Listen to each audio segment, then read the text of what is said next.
It's That Little Gay Talk Show, Houston's hot mess of a podcast. A funny but thoughtful look at the LGBTQIA plus community. Welcome to another great episode of That Little Gay Talk Show. I'm your host, Joel Tatum. I am Wendy Taylor. How are you doing, Joel? I am fantastic. I literally just got out of work. Did you? Literally. I've had such a busy day today, but I'm like really tickled pink to get here because every single time we do one of these shows, I leave in the best mood. Well, today's show is going to be, it's a little different this time because it's just a me and you kind of thing. We have to be interesting now. We have to be interesting, but, at the same time, the audience needs to get to know us as a team. I think so. When I was visiting as a guest with your previous foray into this, I had more fun than I knew what to do with. And when we started talking about bringing the show back and you asked if I would co-host with you, I literally could not say no. Literally could not say no. Yeah, it's just too fun. It's too much fun. And I think that it's important that our community has something like this as an outlet to discuss local topics, what our art scene is like, all that kind of stuff. But how I hate adulting right now. Yeah, adulting is no bueno por nada. But do you want to start with the game? Oh, I'm always down for games. What kind of game are we going to be playing? I was thinking since this one was so everybody could get to know us, I thought it would be fun to play a game called Would You Rather. Oh, I love Would You Rather. Would You Rather's really cute. And I didn't pick any dirty ones for you, and now I'm regretting that. You should have, because I would have had some very interesting answers for you. I know, but I thought some of these were pretty good. Okay. So, do you want to start or do you want me to start? No, why don't you start? Okay. Do you want me to do one and then you do one for me? You do one first, so I can get a sense of what I'm going to be, where we're going here. Would you? Are you ready? Yes, I'm ready. Okay. Would you rather find true love today or win the lottery next year? I'm going to say win the lottery next year. Yeah, fuck love. It's all about the green. I know, right? And by the way, money buys love. Money buys love. That's true. It certainly buys happiness, and anybody who tells you otherwise hasn't read the latest statistics. Unless you go down in a sub, and then that's a different story. Oh, I can't wait to talk about the sub. I can't wait to talk about the sub. You know what? With everything that the Supreme Court did today, that might be at the bottom of the list by the time we get to the sub. I don't know what's going on. Okay. I haven't even had time to read the news today. Well, about 10 minutes ago, maybe 15, I just happened to look up at the TV, and the Supreme Court basically said that if you are a Christian and own a business, you can discriminate. So there we go. There we go. Yay. I left a post on Facebook this morning going, hey, I wonder how many Christian businesses are going to pop up all of a sudden. Oh, my gosh. And the ramifications from everything that I've heard from the pundits. Now, I'm working, so I'm basically hearing stuff that's going back and forth in my ear. Right.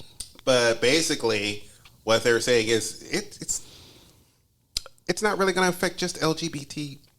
Oh, no, people. It'll affect absolutely everyone. Everyone who is considered a minority. You think about that down here in the South? Ooh, that's how they justified Jim Crow. Amongst everything else. Exactly. That's a slippery slope. I thought, maybe for about 5 minutes. No, maybe for about 2 minutes. No, maybe for about 1 minute. I thought this Supreme Court would be like, well, you made some pretty good judgments so far. The Indian Child Welfare Act, you upheld. Thank you for doing that. Native Americans across the country, thank you for that. Because there's nothing worse than going back to the past. Something else kind of good. Oh, they struck down that ridiculous thing that was happening in I think it was North Carolina, where they wanted the state legislators to take over elections, federal elections, and blah, blah, blah, blah, blah. Yeah, that was a who is that man who sits across from Ketanji Brown, who thinks he's like Ketanji Brown, but he's not. Clarence Thomas.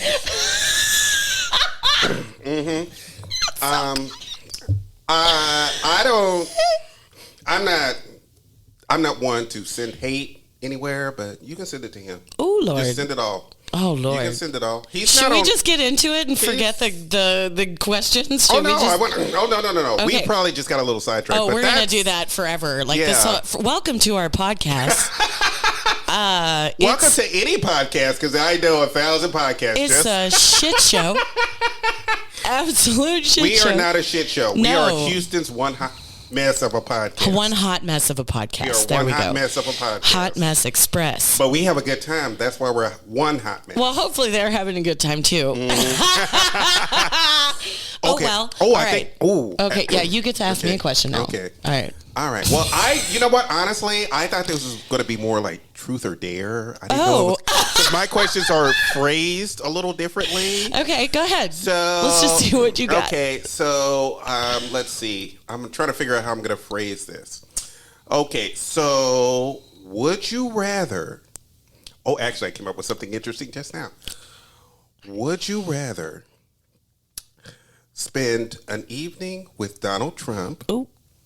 Or would you rather spend an evening with Ronald Reagan? Oh. Is this in a dungeon? Okay.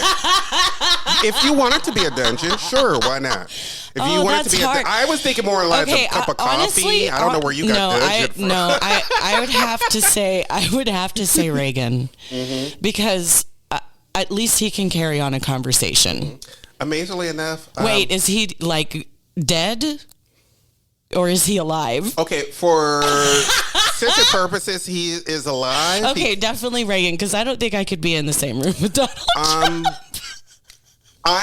Honestly, I think I would rather spend it with Donald Trump. Oh, God. Because I cannot forgive what he did to the gays in the 80s. So yes, yeah. That's why I would want to talk to him.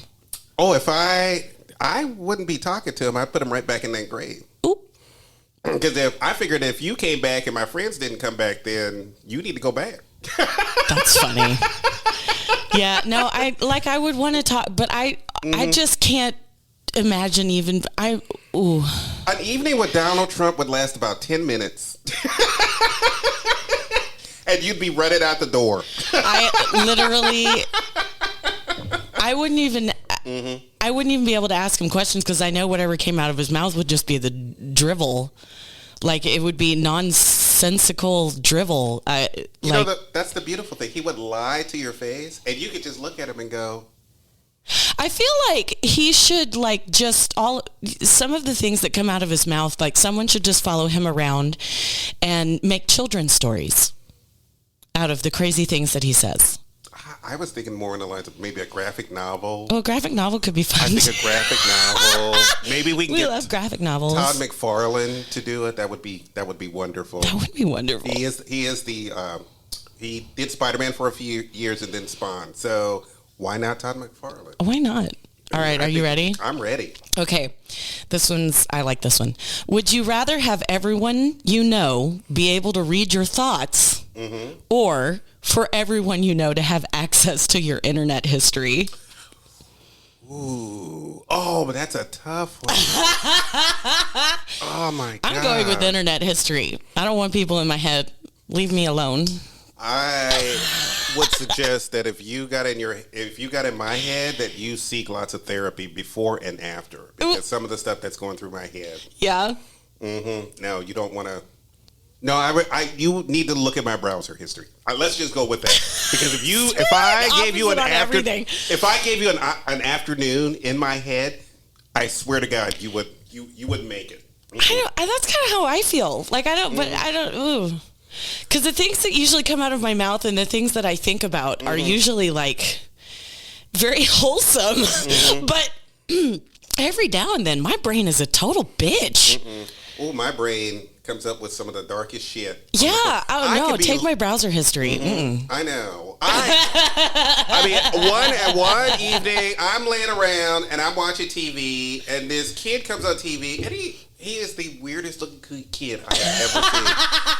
And I'm sitting there in my mind thinking, I would push that kid off a cliff. Oh my God. I swear, that kid looks like he needs to be pushed off a cliff. It gets darker than that, trust me. Wow. I feel bad when I'm like, I'll make a comment like, okay, so here's something that I hate when other women do this. And I do it too, and I have to call myself out. But when the new Magic Mike movie came out, I actually thought for a second that Salma Hayek couldn't hook up with, what's his face, Tatum. Channing Tatum. Because she's too old for him. That's ageist. Is she too old for him now? He's like my age. She's in her late 50s. Oh, that's not too bad. No, it's not. I feel like once you get over 40 and you're dating but either way, why would my mind go there? Salma Hayek is one of the hottest women on the planet. She can have anyone she wants. Like, why not Channing Tatum? Because as a white woman, you've been programmed to think about certain ways in certain things. I feel weird even about my relationship because it's like we don't think this. It's sexist and it's ageist because when we look at men that have like a 10-year plus age difference with younger girls, it's normal and it's accepted. But when you have an older woman that's with a younger man of 10 years or more, then we have names for that. They're called cougars. I know. And which, honestly, if all you're being called is a cougar, whereas men are the worst thing you can call a man, the absolute worst. Men will not admit this, but the worst thing you can call a man is creepy. Oh. That is the absolute worst. It's the worst thing you can be as a man. Exactly. Your reputation. All it takes is one woman to say you're creepy, you're done. Oh yes, girls. That goes through the channels. And girls will avoid you like the plague, and it gets around. Quick story. Yes. I was sitting at a bar, listening to a bunch of girls. I'm minding my own business. A bunch of girls are talking. They're planning a camping trip. They're with their boyfriends, friends, whatever. They're all sitting around talking. Suddenly, one of the guys says, "Hey, such and such is coming." And all the girls looked at each other and went, "Oh, okay." And then when the guys got up to like go get another drink, the girls were like, "Oh my God, I can't believe they're bringing him. He's such a creep." Oh my God. And the girls were like, "Are you serious?" And they're like, and this girl's like, he always hits on women he always hits on our friends. He always does this. He says creepy things, blah, blah, blah, blah, blah. And I'm like, that sucks. That really sucks that you have put yourself out there in that way that now your reputation is a creep. Yep. And wow, that's kind of... It's hard to live it down too because it sticks. Even if you learn and you do better, you got to learn and do better for a long time because that stuff follows you around and gosh forbid that you end up like in the limelight anywhere because that will come out all over again. Which is my biggest fear. Oh no! No. Yeah, sex scandal featuring Joel. There's no sex scandal. No one was touched inappropriately that I remember. All right, it's your turn. As far as I'm concerned, everybody over the age of 50 has some skeletons in their closet. Oh, they have to. Yeah, they have skeletons in their closet. I'm not pulling mine out. I got whole bodies in mine. Yeah. Got a couple of bodies in there. Not whole bodies, but a couple science of bodies. Experiments, you know.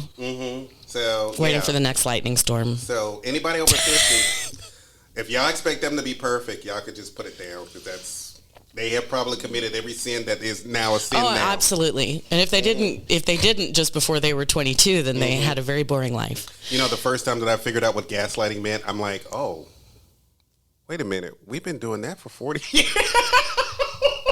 Yeah, I mean, it helps you look at yourself, though. I'm like, when I saw when I actually thought about saw the definition and thought about it, I'm like, oh my God. I've been gaslit since 1993. Mental terrorism. It's mental terrorism. I've either been gaslighting or been gaslit since 1993, and I'm like, oh my God. The things that I'm learning about myself now, it is completely amazing. Very toxic. Very toxic. Very toxic. Okay. So, yes, it's your turn. Okay. So, would you rather? Okay, I'm gonna have to hold on. I'm gonna have to get out my phone because I did have like 2 questions. But they're rather involved because I didn't know we were doing Would You Rather. I thought we were doing something completely different. Okay, it's good. That's good. Okay. So let me just read over this real quick. Okay. So would you rather listen to your boyfriend, significant other, tell you how fat you are, or would you rather listen to your worst enemy, the person that you hate the most, compliment you? Oh, for sure the compliment. Even if it's coming from the worst person on the planet? Oh, for sure the compliment. Every time. Because I feel like when it's That's not even a question. Because first of all, it's very easy to make this decision because I do actually care what my significant other thinks and says. I don't care what the person that I don't care about thinks or says, so it doesn't matter what they say. It's not going to affect me. The other one would. Do you? Because I too kind of believe that in a way. Because I think when you are in love, blinders go up to certain things. Now, I feel like that because we're older. When I say blinders, I think of us like in our 20s and 30s. But when we're in our 40s or 50s, when we're supposed to know better, sometimes it's more transactional at that point. It's like, pretty. These are my red flags. This is my luggage. This is what baggage I have. Does my baggage match your baggage? Because here are the requirements I have for you. It becomes very transactional. These are the things that I will not put up with. If you fall into XYZ even once, we're done. That's it. I usually used to be about giving chances, and now I'm like, that was your chance. Well, that was your chance. But at the same time, I'm also thinking of the fact that, when I think of some of the things that have been done to me, and then I think of some of the things I've done to people, I kind of think that hopefully karma works out 50-50. Yeah. Hopefully. Although I'm not really when I look at a billionaire, I start to wonder if karma is really in existence. Oh. Because I don't understand how certain people can get away with doing certain things and still be successful in life. Yes, people go, well, something's going to happen to... Well, you know what? No, that's not always the case. Bad people get away with lots of things. Yes, they do on every level. They do on every level. But the more money you have, the easier it is. That's been a long-standing fact for our entire society. Yes, exactly. It's always been there. Money gives you an edge. Money gives you anything you need. Money gives you an edge. Money gives you an edge. All right, this one is very serious. Uh-oh. Would you rather swim in a pool full of Nutella or a pool full of maple syrup? Nutella. Really? It's Nutella. Like, that's not even... I was thinking Nutella the moment you said syrup it. All the way. The moment you said Nutella, I'm like, I'm down. No, syrup you could have all literally... the way. If you would have had to say something else so far above Nutella for me not to even think of Nutella anymore. I mean, literally, the moment you said Nutella, I'm like, I'm down. You know what I think would be fun to swim in? Horchata. What flavor? Horchata. Just regular horchata. I mean, if you want to be real fun, you can do like rum chata. Is horchata one flavor? I thought horchata it was just like the cinnamon, isn't it? I thought it was like a coconut cinnamon. What? To our Hispanic...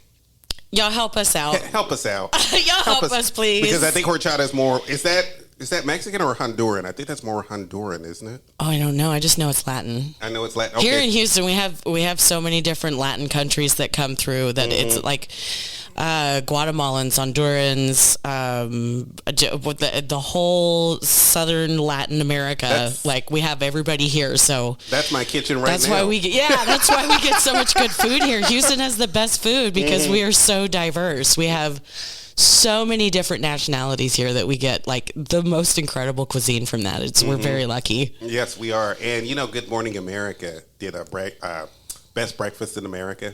Oh yeah, and you will never. Dandelion Cafe from Houston. Yeah, and Breakfast Club went head to head on Good Morning America. Really? Guess who won? Who won? It's their first loss. It's Dandelion Cafe.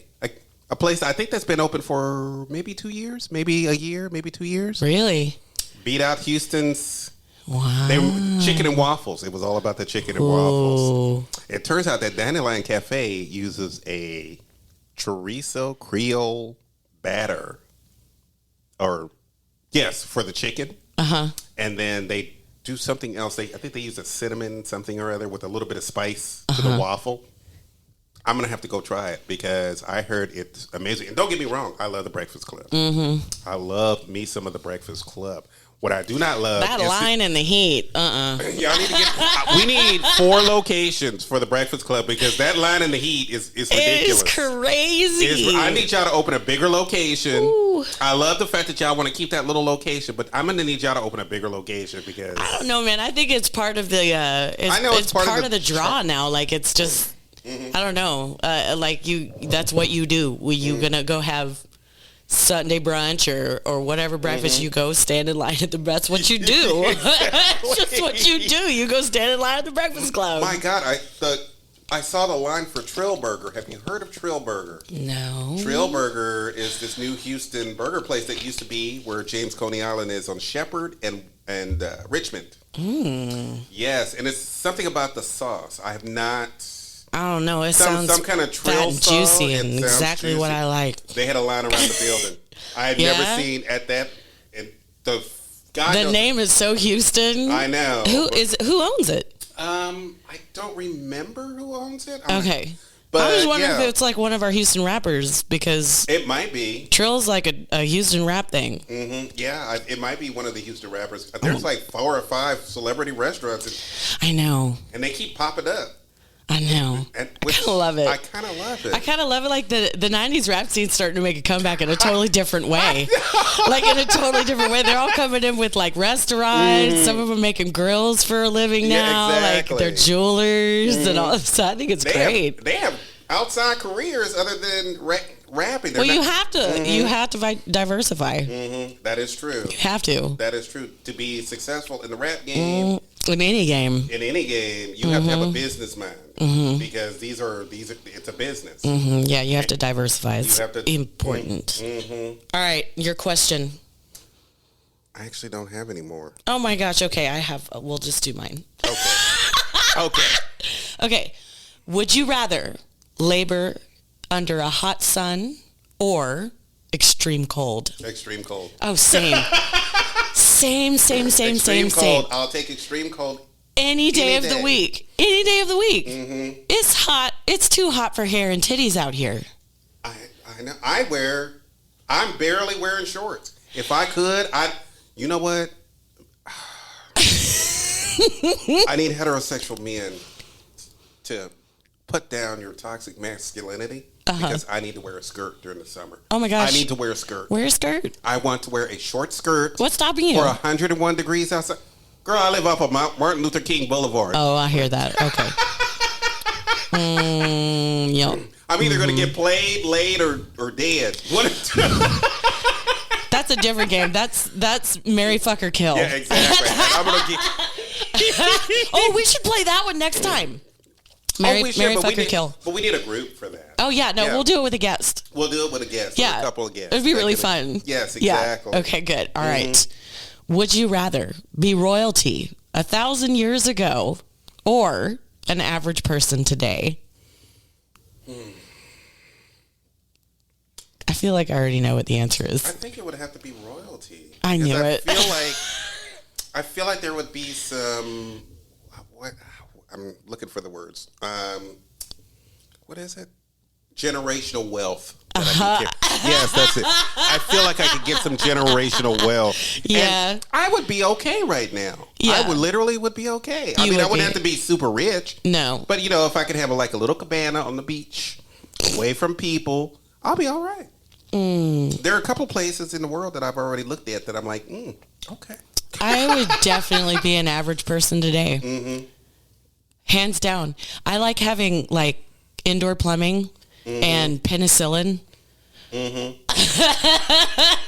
But I like the and idea the flu shot of being weighted on hand and foot. I get that now. Being able to tell people what to do. Being able to make my own laws the way I want to. Yeah, I guess. I don't know. Just the life expectancy ends at 35 back then. Well, that's fine. Because at 35, we wouldn't have to worry about an LGBTQ community. I think, it also depends where. Mm-hmm. Where are you royalty 1,000 years ago? Ooh. You know what I mean? Well, you didn't ask that question. No, I know. But for me, if I was going to choose that, it would be completely dependent on where. Mm-hmm. I would think...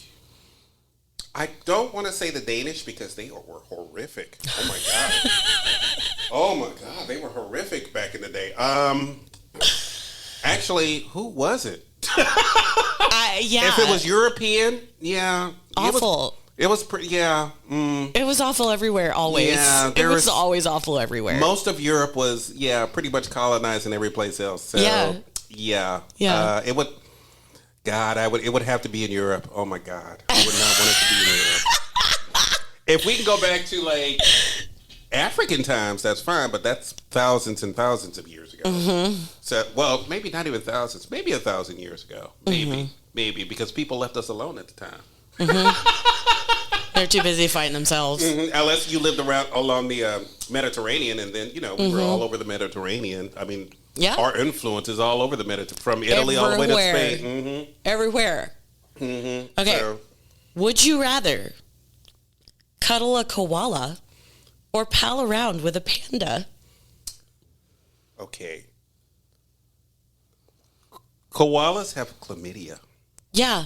No, thank you. That's what I was thinking. I'm I would never touch a koala with a 10-foot pole. Mm-mm. There better be thick plate glass between me and them. They look adorable. They're so cute. But I think I learned this from Futurama. If it's too cute, don't touch it. Don't touch. If it's super cute, do not touch it. I love pandas, though. Pandas are so... Did you know that you can be a panda cuddler? That's an actual job in China. Yeah, I know. That's so unfair. Isn't that unfair? I want that so bad. I want to cuddle a pile. I want to just squeeze them. They're so cute. Just want to squeeze them. But they do bite, and they bite hard. Yeah, that's fine. I like to get bit. Okay, so would you rather spend a week in the forest or a night in a real haunted house? This one's hard for me because both sound super fun. Well, I've already been in the forest.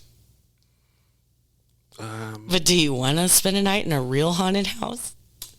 Kind of already did that too. Did you? Which one was better?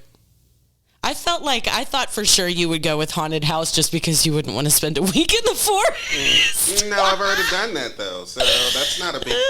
Being in the forest is not a big deal for me, but...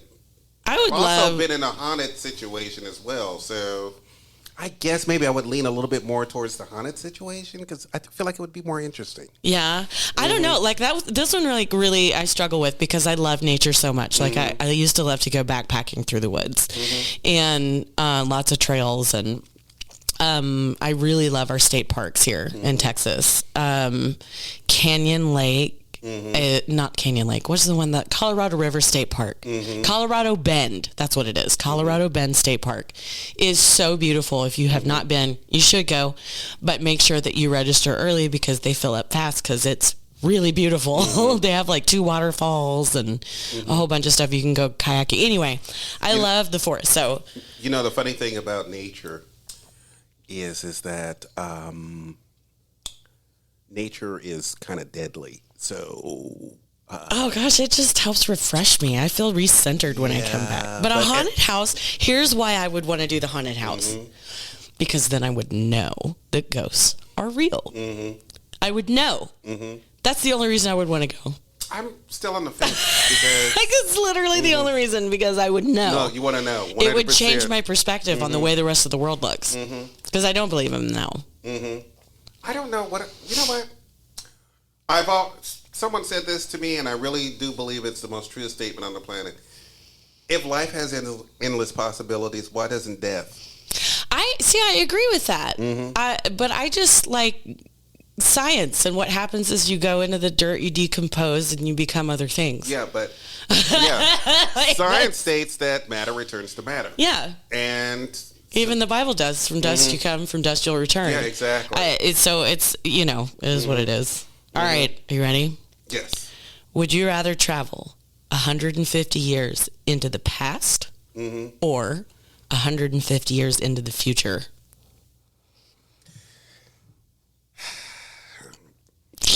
Sweetie, you already know my answer to this question. I am not going anywhere back. I won't even go back to 1993. Yeah.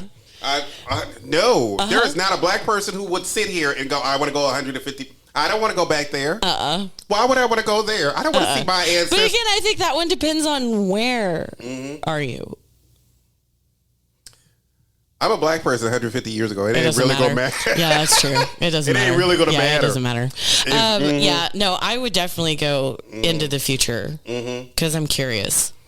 Like I'm a little terrified because I'm like, what if you get in the future and you realize, wait a minute. Is it nuclear war or have we cured cancer? Like, which is it? Looks like everybody fucked everything up. Well, we'll do exactly what we've always done. We'll get some things right and some things very wrong, and then we'll learn from it and we'll move forward.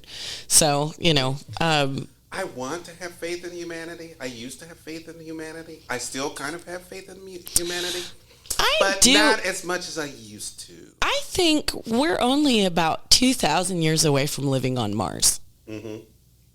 Like, there's theories already out there that we could terraform it in 1,000 years. I want to see like a Cowboy Bebop kind of situation where we're just all over our own solar system. I don't want to live in space. All over our own solar system. We're not traveling 50 million light years away. We're just staying within our own solar system.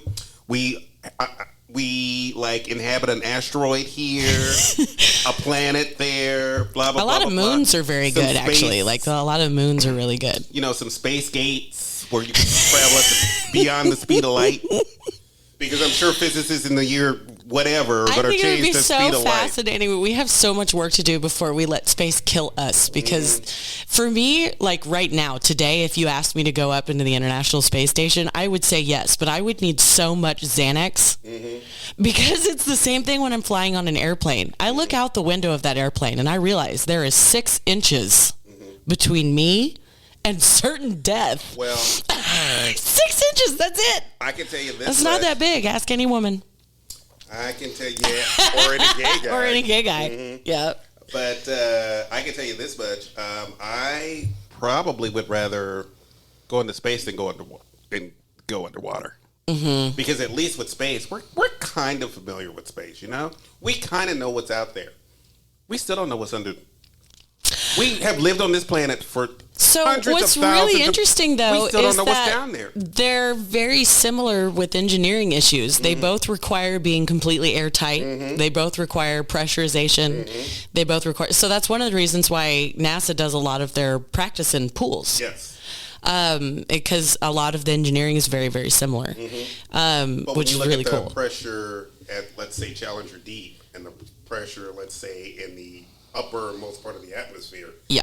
You're looking at 2 different points. Very different. The pressure goes very high when you're underwater, and the further down you go, the more intense it gets. When you go further out, you don't even have 1 atmosphere of pressure out around you. So it is different, but it's a similar problem. Yeah. All right. Would you rather solve world hunger or global warming? To me, global warming would solve world hunger. That's what I came up with too. I'm like, why? What? First, we're gonna have to solve global warming if we want to solve the hunger crisis. If we wanted to, yeah, exactly. Because it's affecting our crops. Yeah, it is affecting our crops. Yeah, that one I thought was too easy. Okay, this one's not bad. Okay, this is my last one. Okay. All right.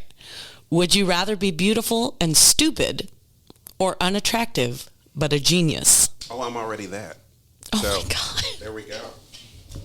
Question answered. I'm already a fucking genius. Are you serious? I would rather be, honestly, being beautiful might get you certain things in life, but you have to get those early. Because once age sets in, beauty fades. It does. Genius remains forever, though. Well, unless you get like Alzheimer's or something. But yeah, no, I definitely would choose to be a genius. I want to be known for what I do in this world, not what I look like or what genetics were passed down to me. Look, I think it's great if you like can walk into a room and everybody just turns and goes. But I mean, that lasts for what? 2 seconds, and then we all go back to whatever conversation we were having or whatever thing we were talking about. Yeah. If you're gay, you're going to be pursued pretty hard. And in some cases, never left alone. Always stereotyped. Yeah. And the fact that you're stupid on top of it, now you fit every stereotype. Oh, yeah. No, I couldn't do it. I don't want to. Well, you know what, though? Sometimes I wish I was dumb. Yeah, I know. They say ignorance is bliss, and I'm starting to believe that because the more the more I learn, the more pissed off I get. Like,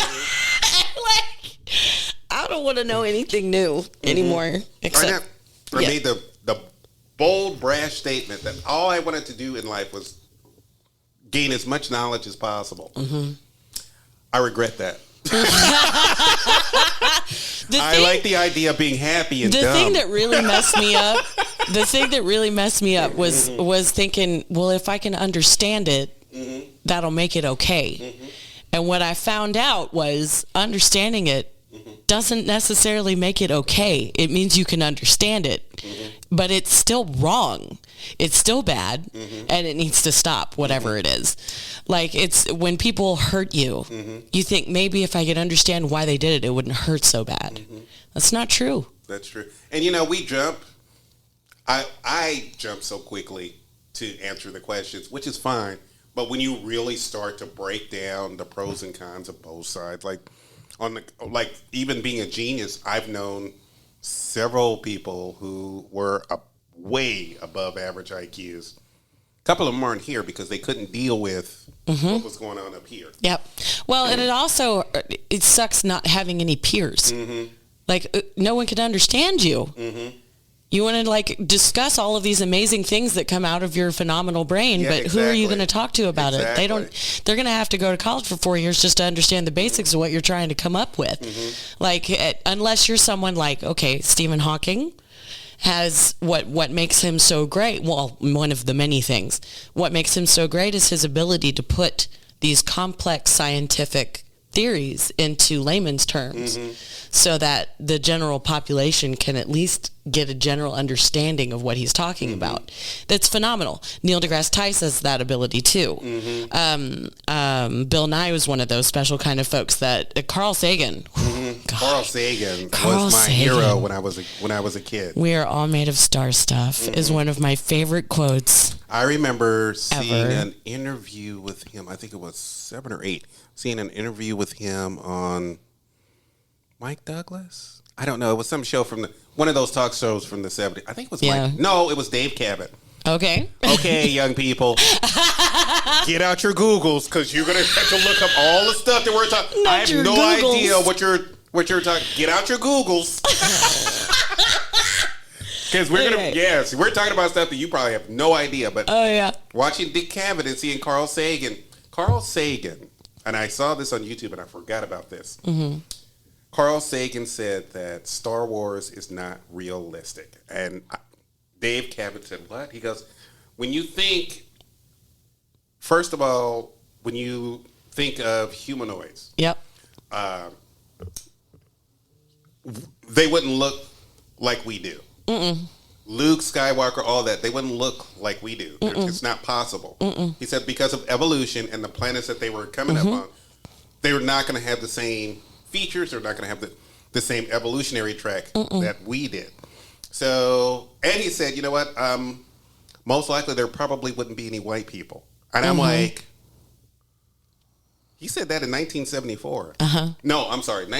Star Wars came in 77. I think he said it in 77 or 78 after the movie. They'd have to be far from a star or something. Yeah, like, and if they were, they'd have translucent skin. Yeah, exactly. He It'd said be there'd be translucent. no white. He goes, there would be no white people. Because the fact that there are no. Yeah. He goes, How cool would it be to have like a translucent body, though?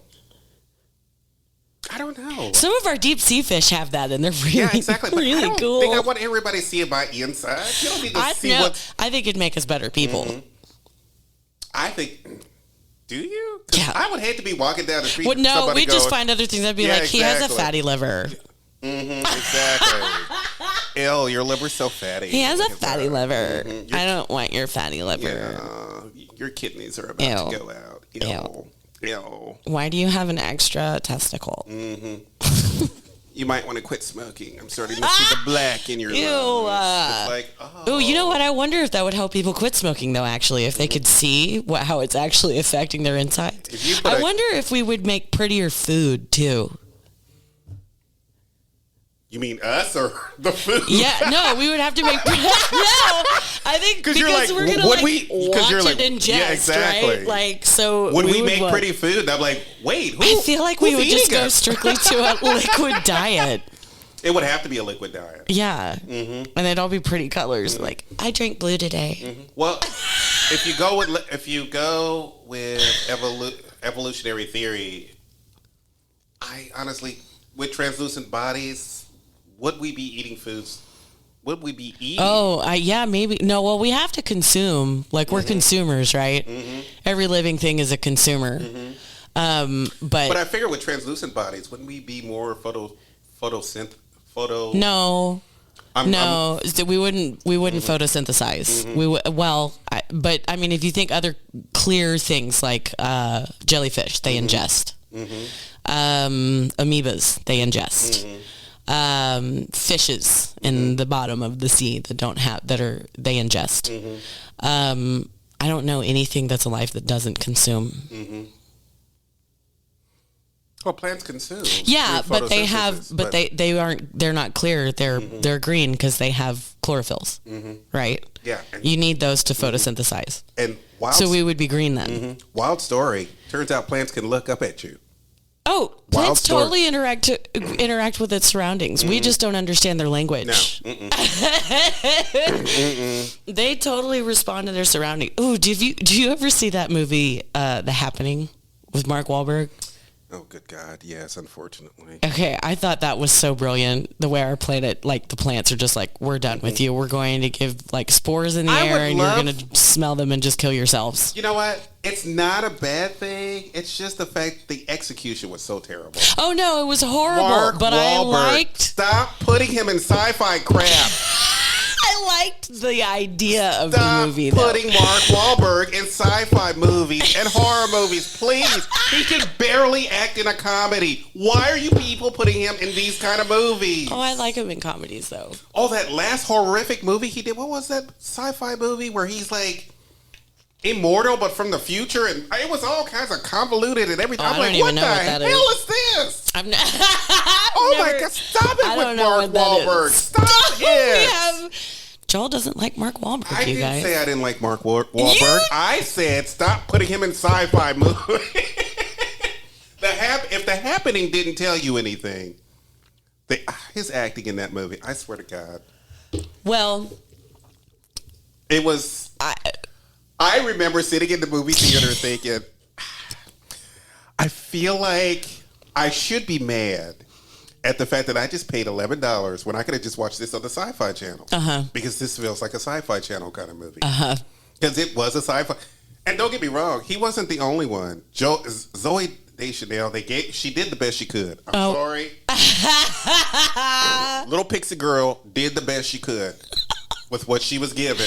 No, and even like then, it was like, oh my God. I need to watch it now. Oh my God, please. These two people do not belong together in the same room as well as That's funny.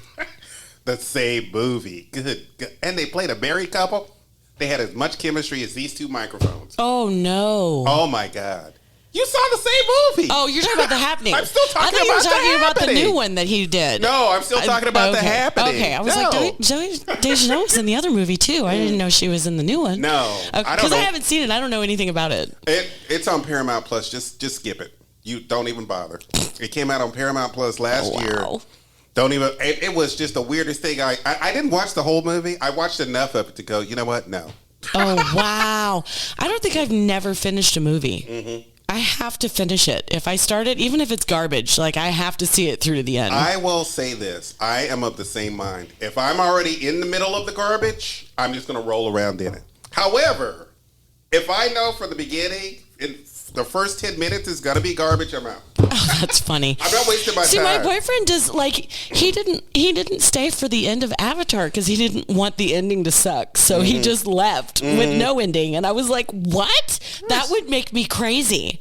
I have to know the end. I need to know what happens. Not really. I mean, no, but like this way he leaves and it just gets to end however he wants in his head. And I'm like, what?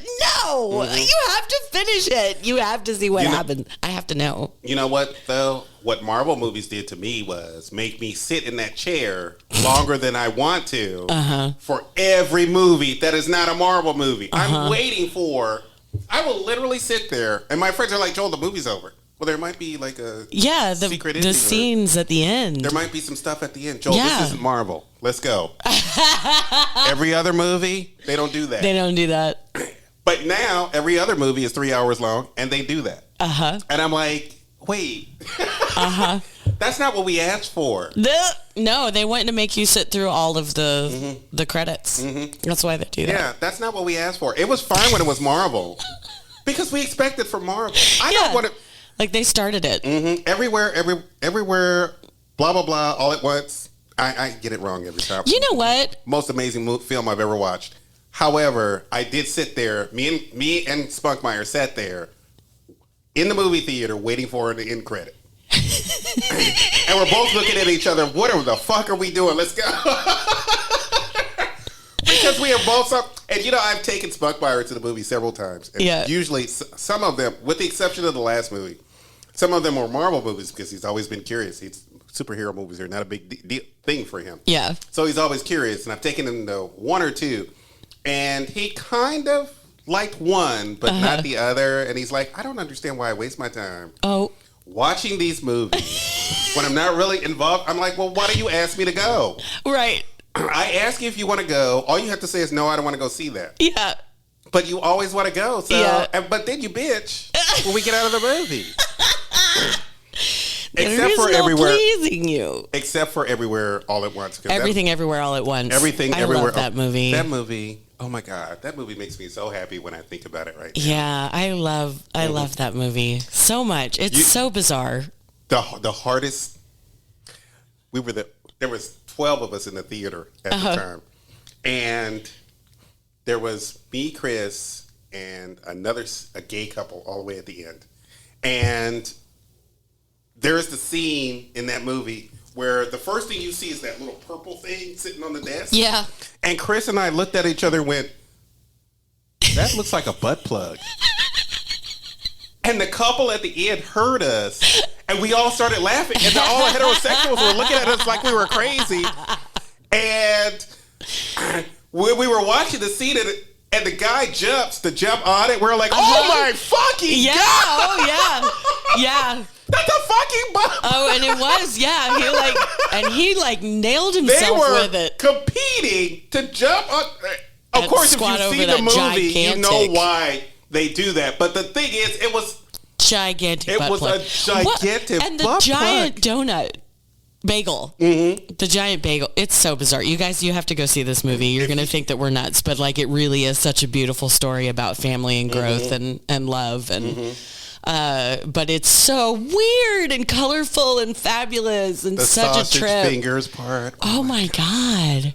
That was the weirdest thing I'd ever seen. I love Jamie Lee Curtis in that movie. I did too, but you know what? I'm sorry, but Stephanie Shu should have been She should have been nominated. Yeah. Not Jamie Lee. Don't get me wrong. I think Jamie for Lee sure. did a very good job. And I know that they nominated her because she's a little older. But the fact of the matter is that Stephanie Hsu deserved that, not her. Yeah. And I don't have any ill will toward. I love Jamie Lee Curtis. Yeah. I do. With all my heart and soul, but it should have been Stephanie Hsu. I agree with that. I do. Mm-hmm. She did a phenomenal job in that. Well, they all did. It was just such a good movie. Mm-hmm. It was so good. I could talk about that movie for days. I know. It's so good. Mm-hmm. It just made my heart happy. I know. But you know what? You can't watch... You have to watch it on the movie screen. I tried to watch it on TV, and even though it still made me happy. Just the idea. Because it's so grandiose. It's so grandiose. It's like the Jurassic Park movies. Mm-hmm. You have to see those in theater once, and then you can enjoy it on your TV. Oh, good God, not the latest ones, no. But the latest one wasn't that great. Okay, so I have mixed feelings about it because, yes, it was a little hokey. Mm-hmm. However, having the two worlds combined made me super happy as a fan. I know. But you know what? I just felt like that the special effects kind of went down a little bit. I'm like, Oh, I didn't have a problem with the special effects. I thought the storyline was a little thin. Oh, the storyline was wafer thin. I thought it was super thin. But like, I really like that they brought both the worlds together and that we have a storyline for Maisie to keep going forward. I think is nice. So we can have Jurassic Park into the next generation. Yeah, exactly. So that can be a 3-generation movie franchise. That's great. Well, as long as it doesn't have the fandom of a Star Wars, I could care less. Star Wars fandom is the absolute worst of all the fandoms that are out there. I don't know, man. You have Jurassic Park fans that are huge dinosaur fans, and they get mad about the fake dinosaurs. They have nothing on Star Wars. They get mad about the fake dinosaur. That dinosaur's not real. It never actually existed. They are pussies when it comes to Star Wars fans. They are mere pussies. Star Wars fans made a little boy cutthroat. Star Wars fans made a little boy quit acting. Star Wars fans go after people all the freaking time. They're brutal. They it's are like the Beehive. Most brutal. And these are adults, by the way. Yeah, oh yeah. These are adults who do not want their franchise to change. Yeah. Who want their franchises, they want their characters to stay the same. They want all that to stay the same. They do not want a new generation to have shit.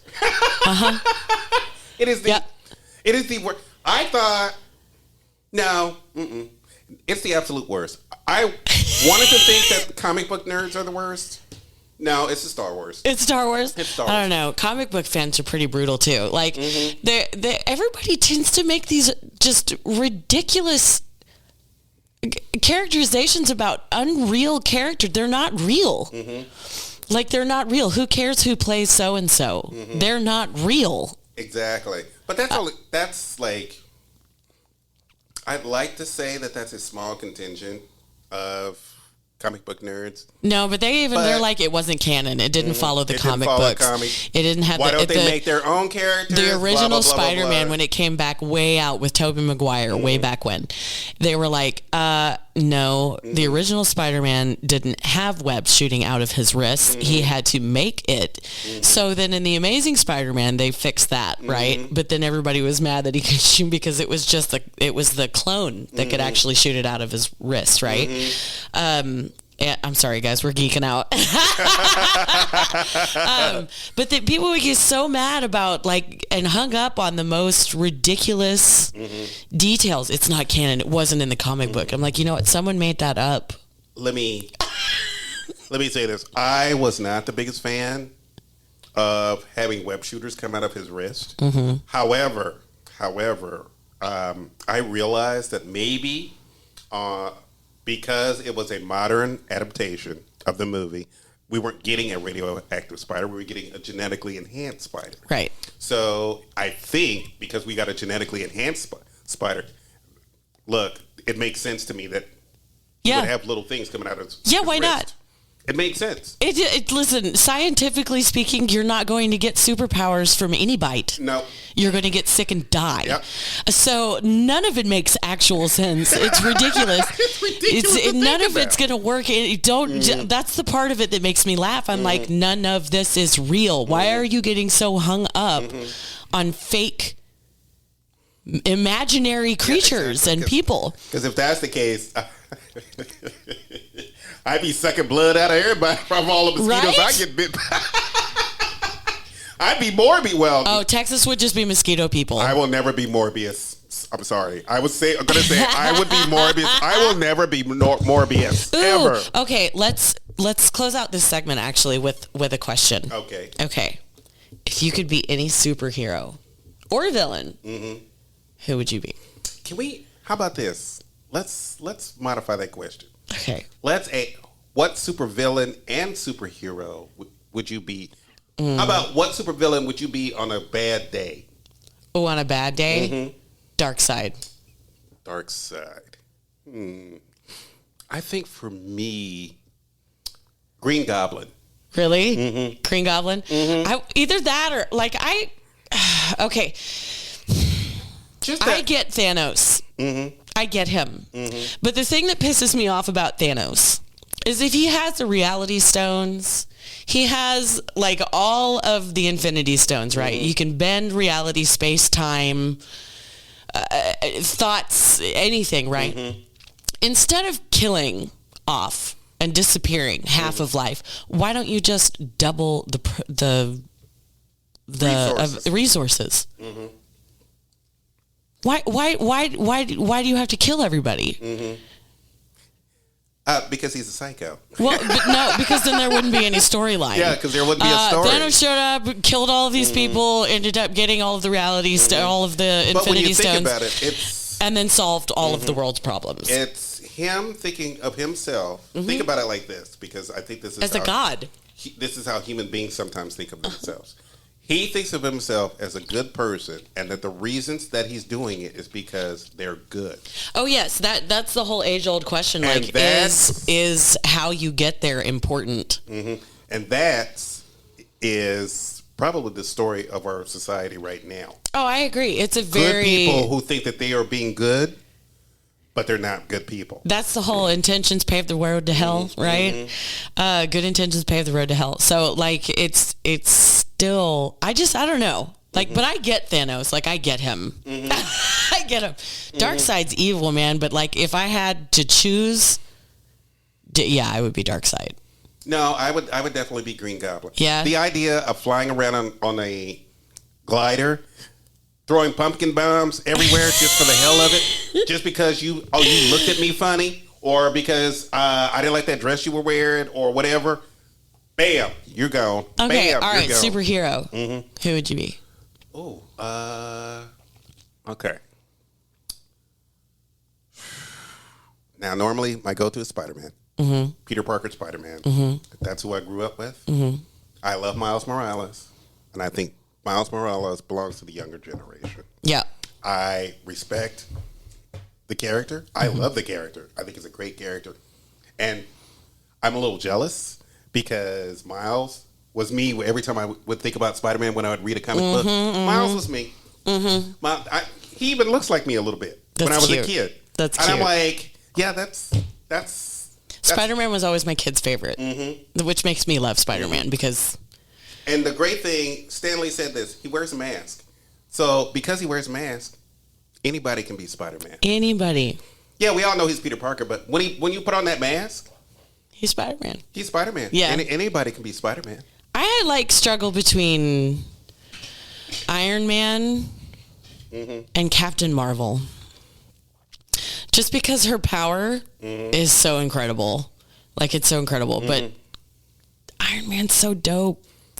He's a genius. He's got millions and millions and millions of dollars. He's got toys for days. Those are the superheroes who solve the big galactic problems. Yeah. I love Spider-Man because he's with the little guy. He's the neighborhood. He's the neighborhood. He's the, hey, I need to help the neighborhood. If I was going to, just for appearances only, Vampirella.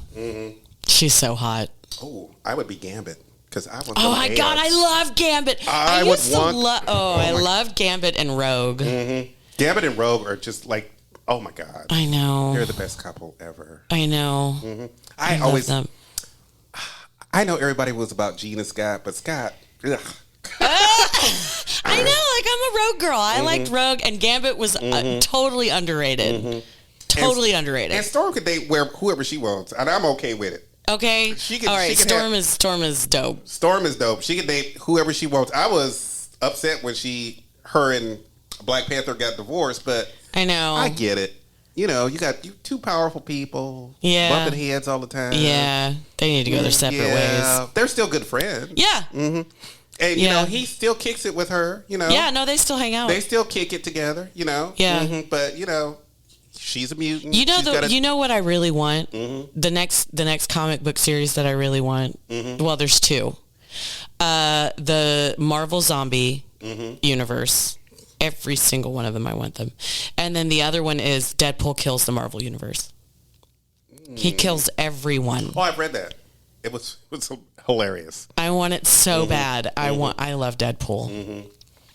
You know, I think I'm just over Deadpool. I think I'm tired.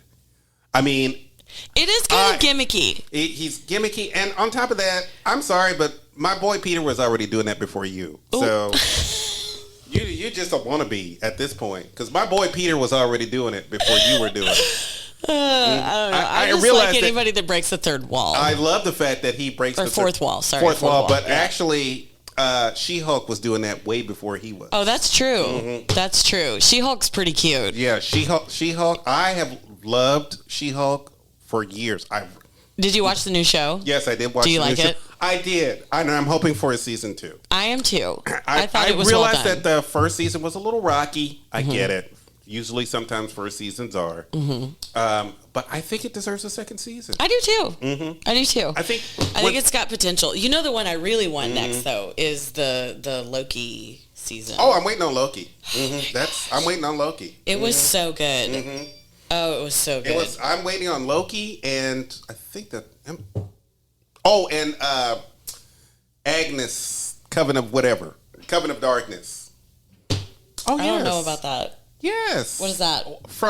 Agnes from WandaVision? Oh, yes. Okay, yeah. Yeah, I was like, wait a minute, what? Yeah, okay, yeah. I haven't seen WandaVision in a minute. Need to go back and rewatch. You need to go back and rewatch. I watched it the day it came out, and I haven't watched it since. So I need to go back and rewatch. It's so good. It's so good. It is so good. It's so good. I think we're talking about serious stuff. We've been playing games and talking about comic book stuff. I know. For the first hour of the show. I know. Which, by the way, I'm okay. Yeah. Oh, yeah. Which I'm okay with. I'm good too. Are we going to get into the meat? You want to take a quick break first? Yeah, we can take a break. Okay, because I need to get something to drink. Yeah.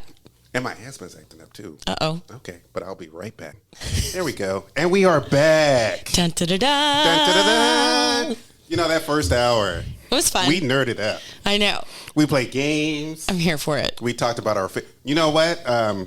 Another episode, we're going to get into video games because... Oh, let's do it. I will God of War this place up. God of War? Oh, my God, yes. You know what? Right now, I'm playing Final Fantasy VII Remake. You know what? I played all of the Final Fantasies up to like 9, but it's been so many years. I'm talking PlayStation 1. Actually, I never got into the Final Fantasy games. I loved them when I was younger. Now I can't get into them. I don't know what it is. The newer games, I'm just not as. I don't know. I'm not as into them. We have to talk about that another time, though. Because I know. Yeah, let's get into the grid. Because you and I can talk about games. Because I'm dissatisfied sometimes with gaming right now. But we can talk about that another time. We need to talk. We need to get into some serious conversation here. All right, what are we starting with? We need to finish up the fact that we as LGBTQ people are going to have some trouble going places because Christianity is going to suddenly pop up out of nowhere. I have a feeling that things like that are going to start to get challenged and chipped away. I have a feeling that if they don't, there's going to be a lot more protesting again. And I think, just for the audience, I think we need a little reminder, a civics or maybe a government reminder of how our government works. Just because the Supreme Court struck down one thing, the other two branches are supposed to pick up the pace and go, you know what? Okay, so they told us the parameters, so we'll make up laws that stay within those parameters. Right. That's what the other two branches of government are supposed to do. I know everybody freaks out when the Supreme Court says strikes down this or does that. But we are supposed to have a balance. We're supposed to have a checks and balances. Checks and balances. So if one branch gets out of control, the other two are supposed to pick up the pace. Yes. So that's, and I was watching, I started watching Boston Legal again, which is such a good show. But one of the things that David Spader's character said, James Spader's character said was, we have all of the different branches of the government, but the Supreme Court has always been the soul of that, and the state of our Supreme Court right now doesn't represent my morals at all. No. At all. So I don't know. I'm kind of disappointed with the way the last two Supreme Court justices have been handled. I'm not happy with, but we are where we are, and even ones that I didn't think would make good decisions are like the Trump appointee that struck down the drag ban in Tennessee. What? What? Yeah, exactly. I couldn't believe it. And when you and I were talking about it, you were talking about his dissertation on it, his decision, and how beautifully it was put. And if y'all want, please go look at that because it's very well worded, both legally and I think as an American. I might have read that in The Advocate. I'm not 100% sure, but check The Advocate just. Yeah. So I don't know, like even a broken clock is right twice a day, I guess. And that one worked well for us. Well, they did turn around, and another judge in Tennessee did turn around and put a ban on trans affirming care for kids. Yes. Trans people are still trans kids specifically, but trans people in general we're still under attack, you guys. By our government, by society, by people. So we still have a lot of work to do. Like a lot of work to do, and it's just education, getting people to understand what we are as opposed to what they're afraid we are. It's just everybody's scared of us. They're scared of us because they don't understand it, and because they don't understand it, they can only put it into what knowledge they have, right? So it's got to be bad, it's got to be evil, it's got to be an illness or confusion or something like that, because they don't know what it is. They don't know what it is, and it scares them. That's why it's called transphobia. Yeah, exactly. They're absolutely terrified, and it's just the most bizarre thing to me that humans do this all the time when we other people. When we make them feel other than. Yeah, exactly. It's always our most vulnerable population already.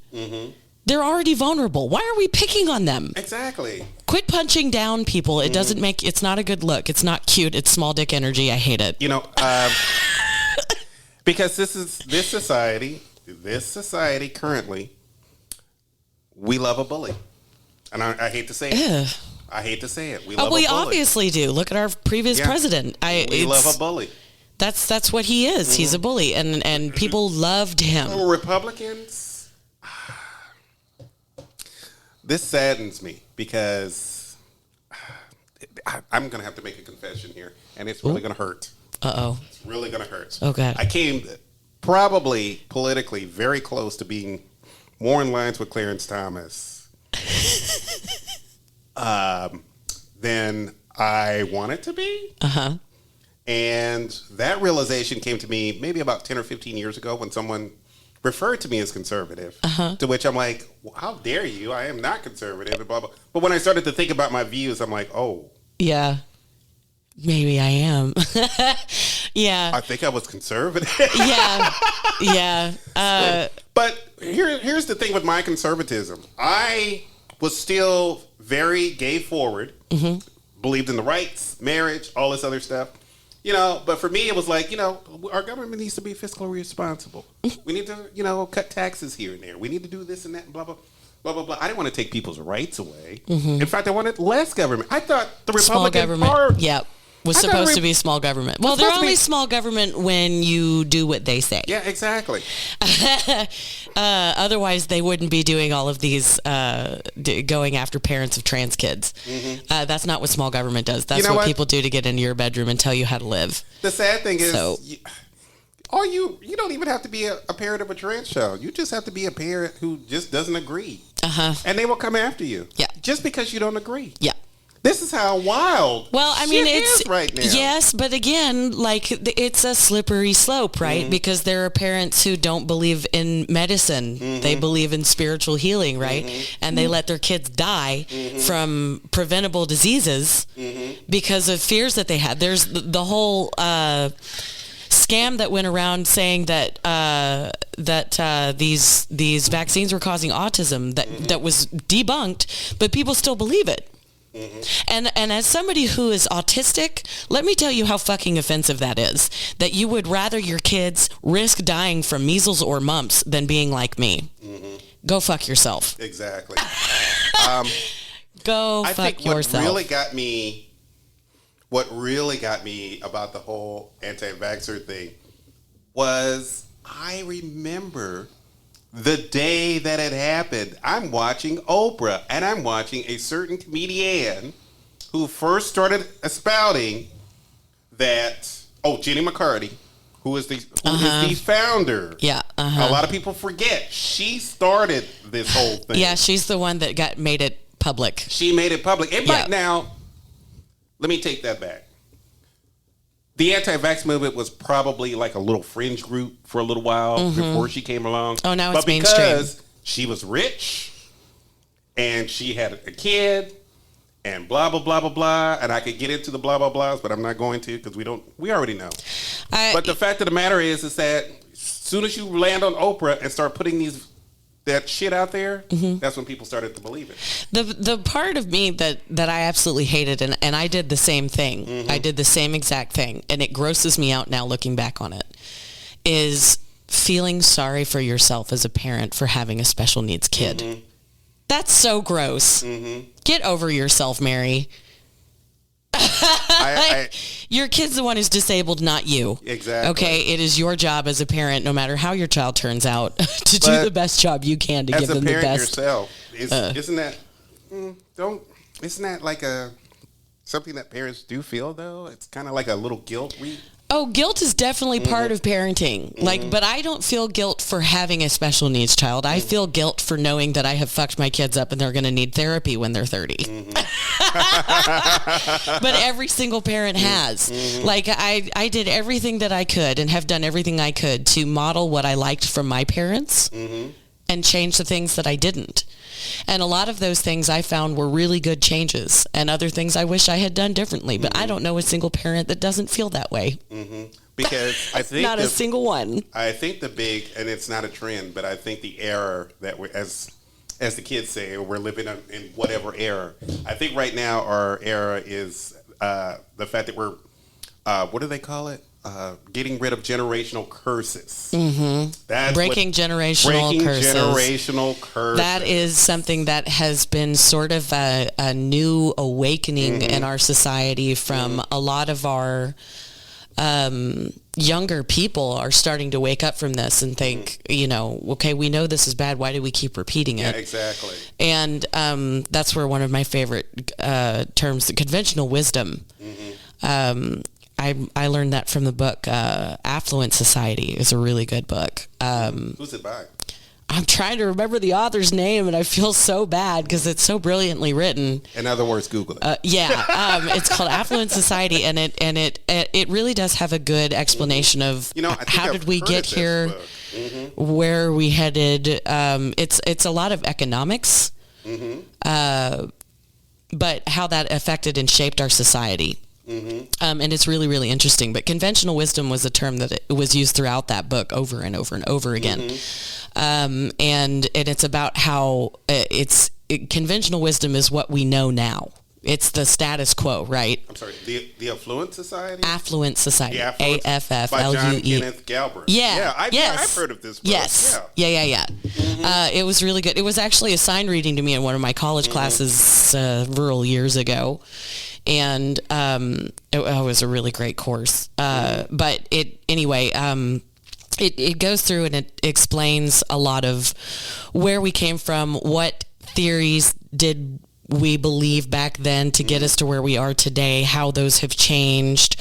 But conventional wisdom is where we're always at, right? And then the new ideas come in, and everybody's always scared of progress. Always. We fight against progress like until it's too late and we have no choice.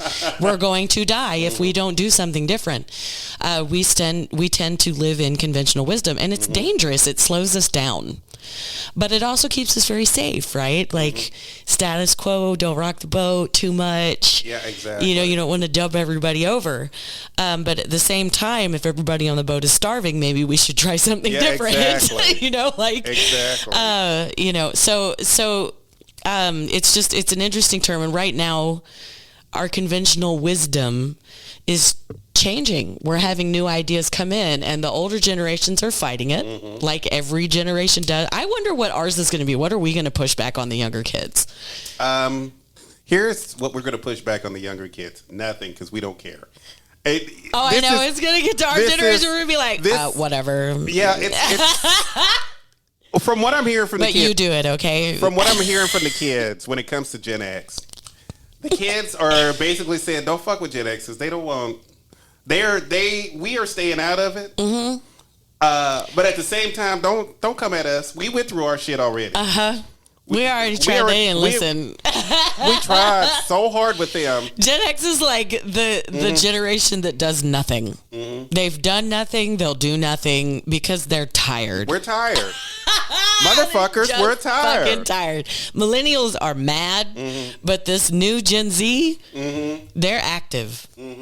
And they should be. They're active. It's their world. Oh, yes. And I think we better start getting used to it. I think so. I'm looking forward to them taking over. Please take over. Please, because hurry up. Please hurry up, because my parents did a horrible job. Come on. I mean, I'm sorry we left y'all, but we left y'all. From the housing crisis to like, y'all gonna have to deal with that. The plastic patch in the ocean. Y'all gonna have to deal with climate change. Y'all gonna have to deal with the housing crisis. Y'all gonna have to deal with poverty. Y'all gonna have to deal with racism. Y'all gonna have to deal with sexism. So let's that gets to one of my favorite ones, right? Classism. Okay. The rich versus the poor, right? Yeah. There is something currently in current events that has this written all over it in social media, and that's about the submarine that you see this man is laughing. 5 people died. And he laughed. Okay. And everybody Here's is. The thing. But everybody is. Everybody's laughing about this. Here's the thing. Okay. I get what you're saying. Okay. It is horrible that they paid $250,000, signed a contract with a man who put out a video that basically said that this thing ain't safe, but we're gonna do it anyway because you know what? Life. So yes, I get it. Poor things. I feel bad. I don't think they deserve to die. However, they did not deserve to die. You're right. No, nobody ever deserves to die. I don't think I agree with that. No one ever deserves to die. However, I think when you look at the fact that several countries sent Coast Guards, all kinds of stuff out there to find them, blah, blah, blah, blah, blah, blah, blah.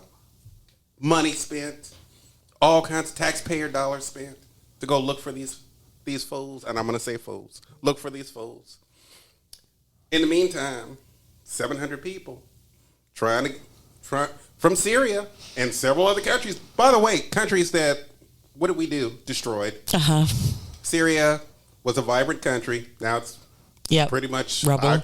It's Iraq, Afghanistan, and yeah. Yeah, we can't stay out of the Middle East for some reason. Yeah, we can't seem to stay out of the We can't mind our own damn business and let them figure that shit out. No, we always constantly have to interfere. So now you have 700 refugees trying to cross to a better place to get away from war, famine, and poverty. Yeah. They drown and nobody gives a shit. Yeah.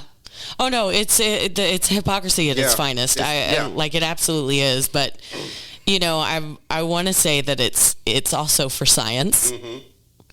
So they need to know what went wrong so that they don't make the same mistake again, and that we can continue to forward our scientific explorations. Here's the thing. I do not have a problem with, if you want to go see an old wreck from 1,000 years ago, go do it.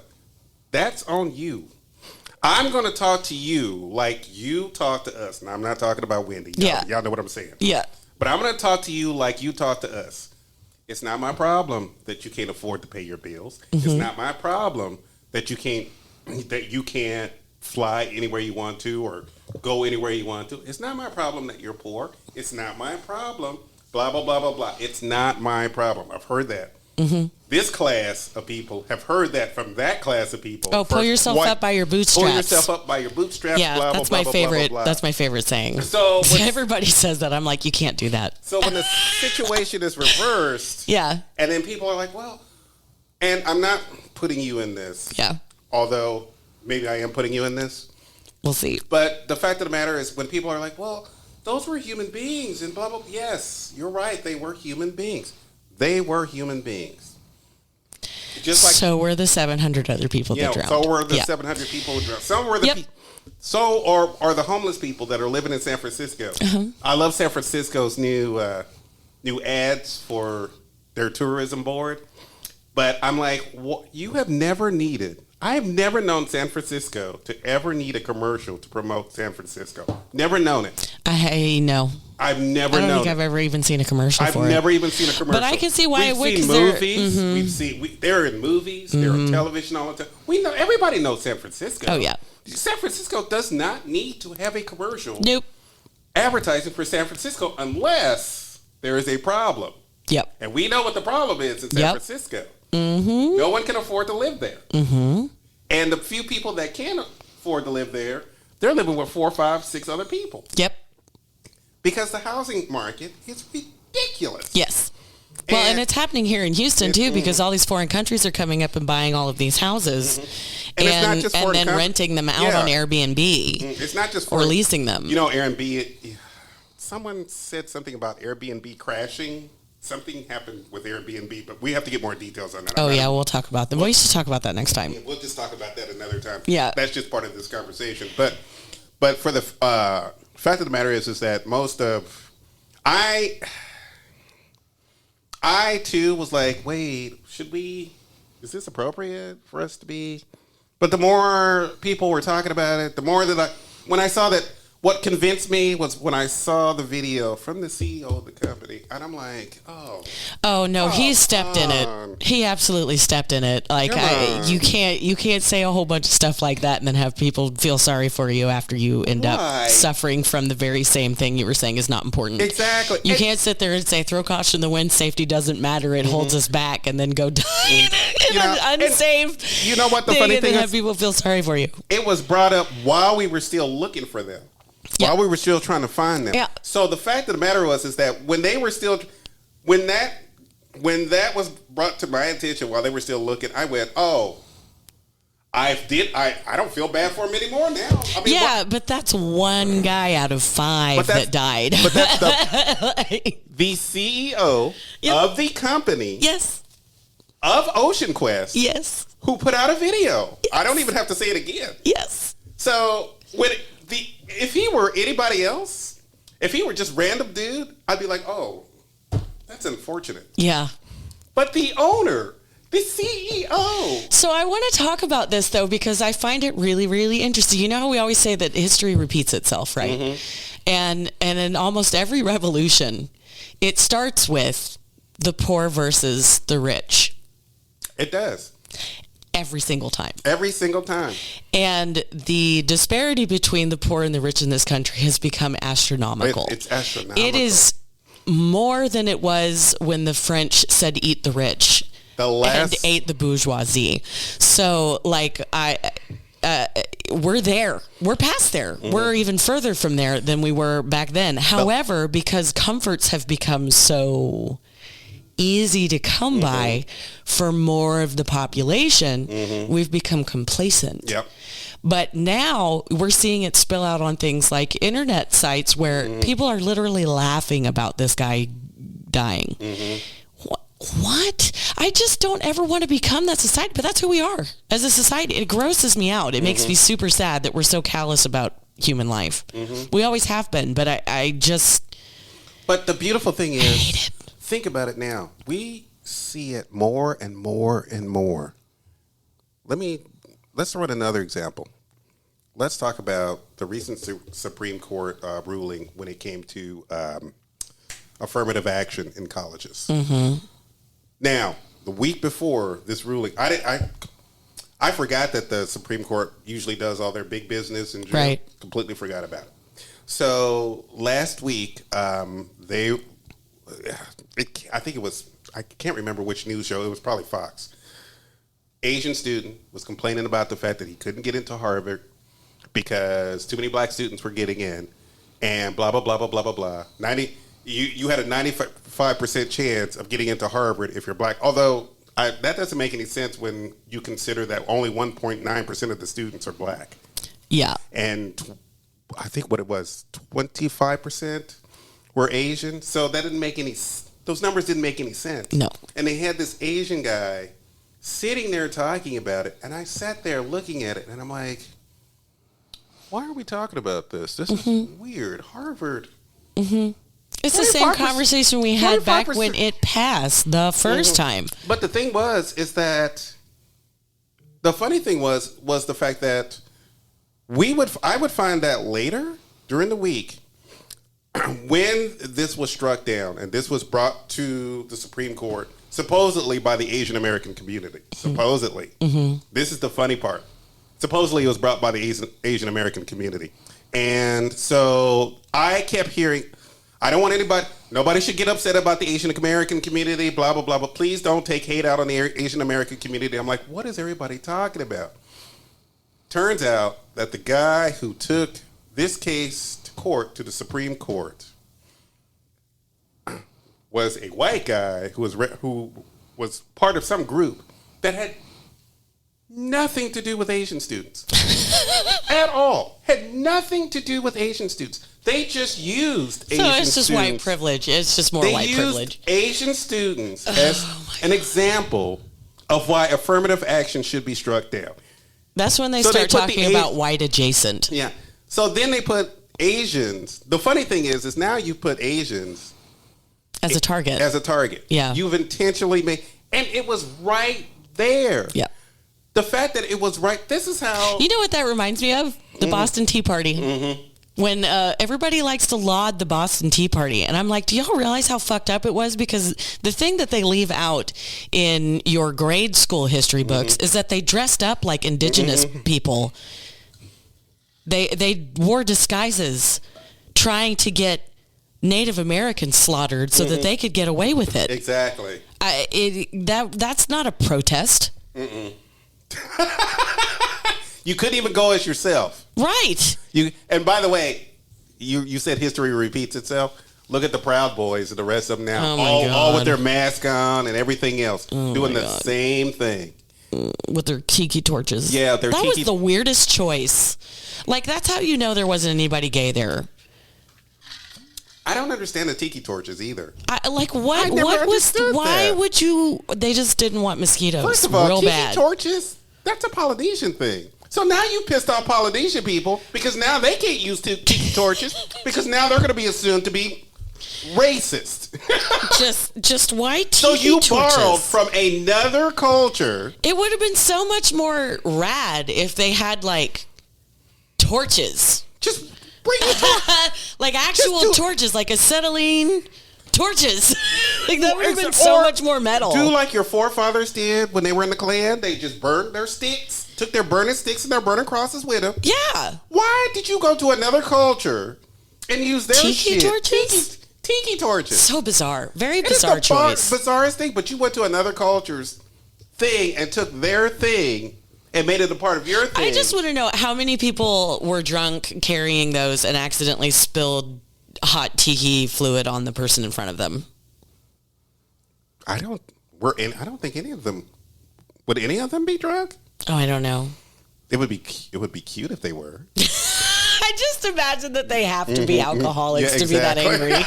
I imagine they have to be, in order to be that angry, they have to be Because on. alcoholics are super angry. A lot of them can be. A lot of them can be super angry. I'm just a sleepy drunk. I get sleepy. Like, you give me alcohol and I'm like, good night. But that's pretty much everything. I'm a horny I have drunk. any excuse to go to bed. I'm a horny drunk, and Yeah, you are. I'm so glad that the 90s and the 2000s are over with. And that there weren't cell phone photos Yeah, back exactly. Thank God. Oh my God. Thank Yeah. God. You millennials, y'all bit a bullet. then. Yeah. No, I'm sorry. I take that back. Gen Xers bit a bullet. Yes. Gen Xers, but well, I'm a Because we were Xennial almost technically. we got into the technology. Texting started with us. Yeah. Video started with us. Yeah. So we got into it, but we didn't realize that we were going to be living in the type of society that we're living in. And we just thought it was cute and fun. Yeah. It was going to be a fun little novelty. It was an addition and it took over. And then it took over, and then we made our kids a part of it. And then they made their kids a part of it. And now look where we're at. Media has just completely consumed us as a society. It's completely consumed us. And I have to tell y'all, a lot of people know I'm not on social media. But I was in my previous career. I had to be. Like, you have to be very public. You have to be very, very public. And the day that I deleted Facebook, it felt like 1,000 pounds was lifted off my shoulders. And as soon as I finished that, I just went through and deleted Twitter. And then I went through and deleted everything else. I was like, all I have now is an Instagram, and it's just for my photography. That's it. Nobody knows what's happening in my life or what I'm doing. And it's my favorite thing. They have to actually ask me. And I honestly only use social media for the show. Occasionally, I might go on Facebook and say something. I don't need everybody to see every meal that I eat, every thought that crosses my head. I don't want to know yours either. I don't need to know that much about you. I found out some horrible things about my friends on Facebook that I went, oh my God, we can't be friends. Yes. Why did you say that? Now we can't be friends. Yes, yeah. There was a lot of that. People that I used to admire and respect, I no longer admire and respect. And honestly, it hurts. Because they share every thought in their head. I don't know why, but it hurts more when they're gay. It hurts me more when they're gay. I have stopped being shocked or surprised. But then because I think as Black people, we are right now in a fight to think about, we're either a monolith or individuals, and we can't figure out which ones we are. We honestly can't. We either all do it or we don't. Yeah. And right now, the fight is, why do we all have to do it, or why do we not? Yep. So, for me, being gay is, I feel like everybody in the gay community thinks like me, acts like me, blah, blah, blah, blah, blah. And then when you get out in the world and realize, no, they don't. No, they don't. And I've had conversations, luckily on this show, and there have been episodes, and I'm sure they're still out there, where I've had super conservative people on this show, and they have been kind of interesting. Yeah. Because especially when one of them was a person of color, and I'm like, oh, wow, okay. You really believe? Well, I mean, there's like lots of things that cognizant dissonance is one of the weirdest things that, and every human being I know has it. It's just the most bizarre thing to me. Like, there's a lot of things I'd like to speak on, but I learned that I can't because I'm not part of that community, so I don't get to have a say so. But there's questions I have, like, why is the Black community so into Christianity? Like, it was forced on y'all to help colonize you. Aren't y'all against that? Like, why has it been so absorbed? That is the question we're asking now.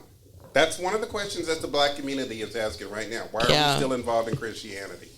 Why are we still involved in this? Right. And even you know what? I never thought about it my entire life because, one, I was never brought up in a super Christian household. Right. My father, so far from being Christian, is ridiculous. But he did marry a Christian once. Yeah. Once. Never again, but once. So I got to take a peek. Yeah. Inside of Christian, especially Southern Baptist. Yeah, that's what I did. Went to school growing up. My Southern God. Baptist. They are the worst. They are the absolute worst. They are the worst hypocrites. They are the biggest abusers, sexually, physically, emotionally, mentally. I'm sure there's another one. And I'm sure they're involved in that. I'm sure there's another one, and I'm sure they're involved spiritually. I can't say they're the worst abusers, but a lot it does happen in the church. No, I mean, this is... Okay, so I'm going to say this. It's my opinion. Okay. But to me, Southern Baptists are the worst Christians ever.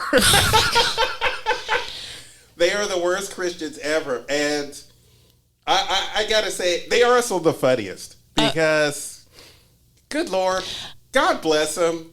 I think one of my favorite jokes when I was growing up was, so you die and you go to heaven and you get up there to the pearly gates and St. Peter's like, hey, welcome to heaven. I'm going to let you in. Let me show you around. And he starts showing you around and you're walking through the paved streets of gold. And then there's just a group of people behind a curtain. And he's like, well, who are those? And he goes, oh, don't worry about it. You can insert literally any religious sect into this joke, but the way it was told to me was those are the Pentecostals. They're the only ones who think they're here. They think they're the only ones here, so we keep them behind a curtain. But it can work for Catholics, Baptists, Methodists, whatever. It works all across the board, or like any outside religion. For as far as that's outside of the Christian religion, it could be Taoist and it's in Welcome to Heaven, whatever their version of heaven is. And there's a curtain there. It says, because they have to keep them behind the curtain because they think they're the only ones allowed in. Which would you prefer? If you had a choice, if after you died, you had a choice between heaven or reincarnation, which one you doing? I'm absolutely not coming back. This world is doomed.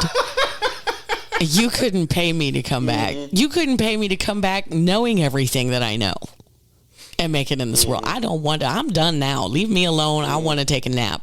I know. Cause I would never, ever come back. But I don't believe in heaven, so. I'm going to be honest, because if the choice was made to me, I'd say the same. No, I'm not.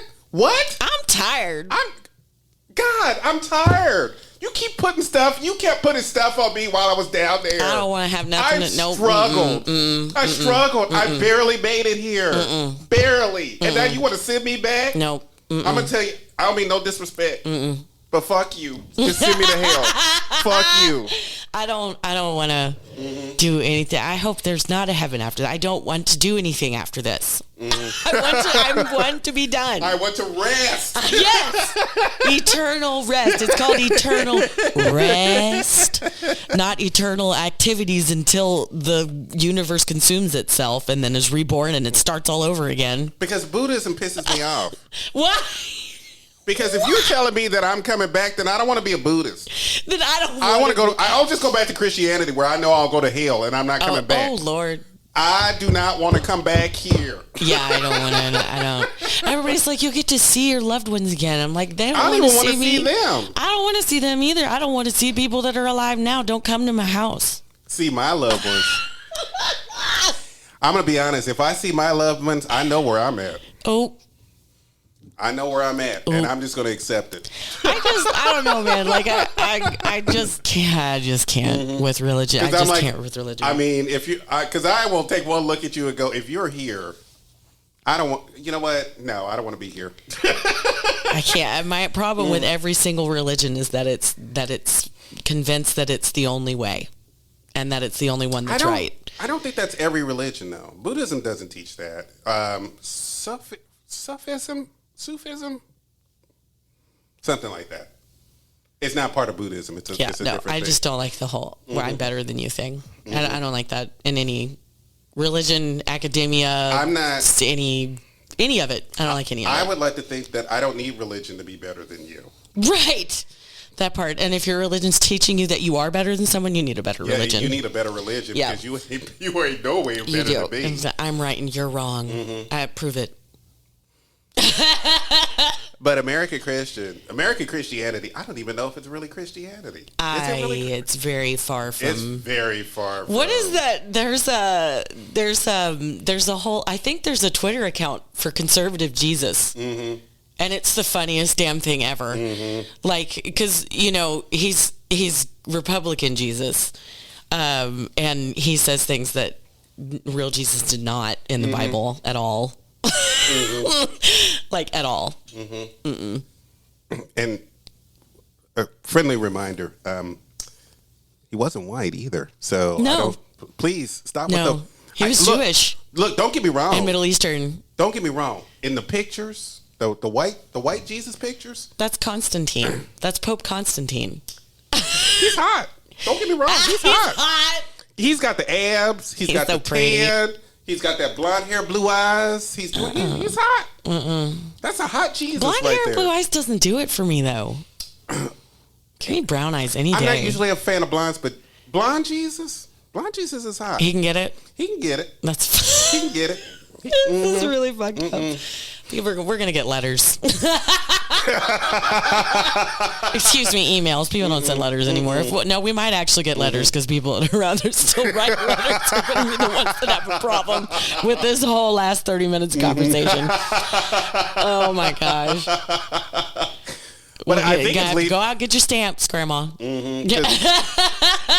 Well, I mean, this whole conversation is really one big conversation about the fact that we lack empathy. Mm-hmm. That this is the least empathetic society in the history of mankind. It's very me. It's very me. It's very mean. Mm-hmm. Mean-spirited. Yep.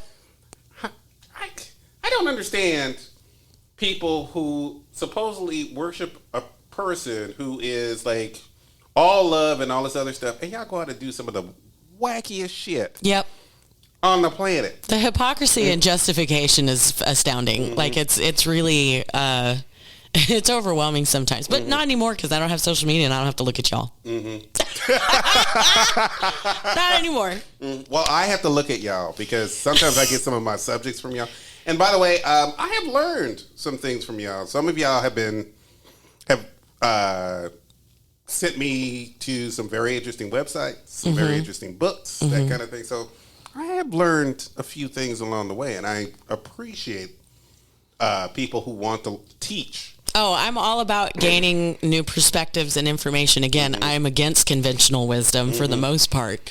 So I love new ideas and information, but don't come at me with some 7 minutes worth of YouTube research that you've done and tell me that you figured it out. You don't know how hard real research actually is. No one does. Like you from your YouTube university. Don't give me that.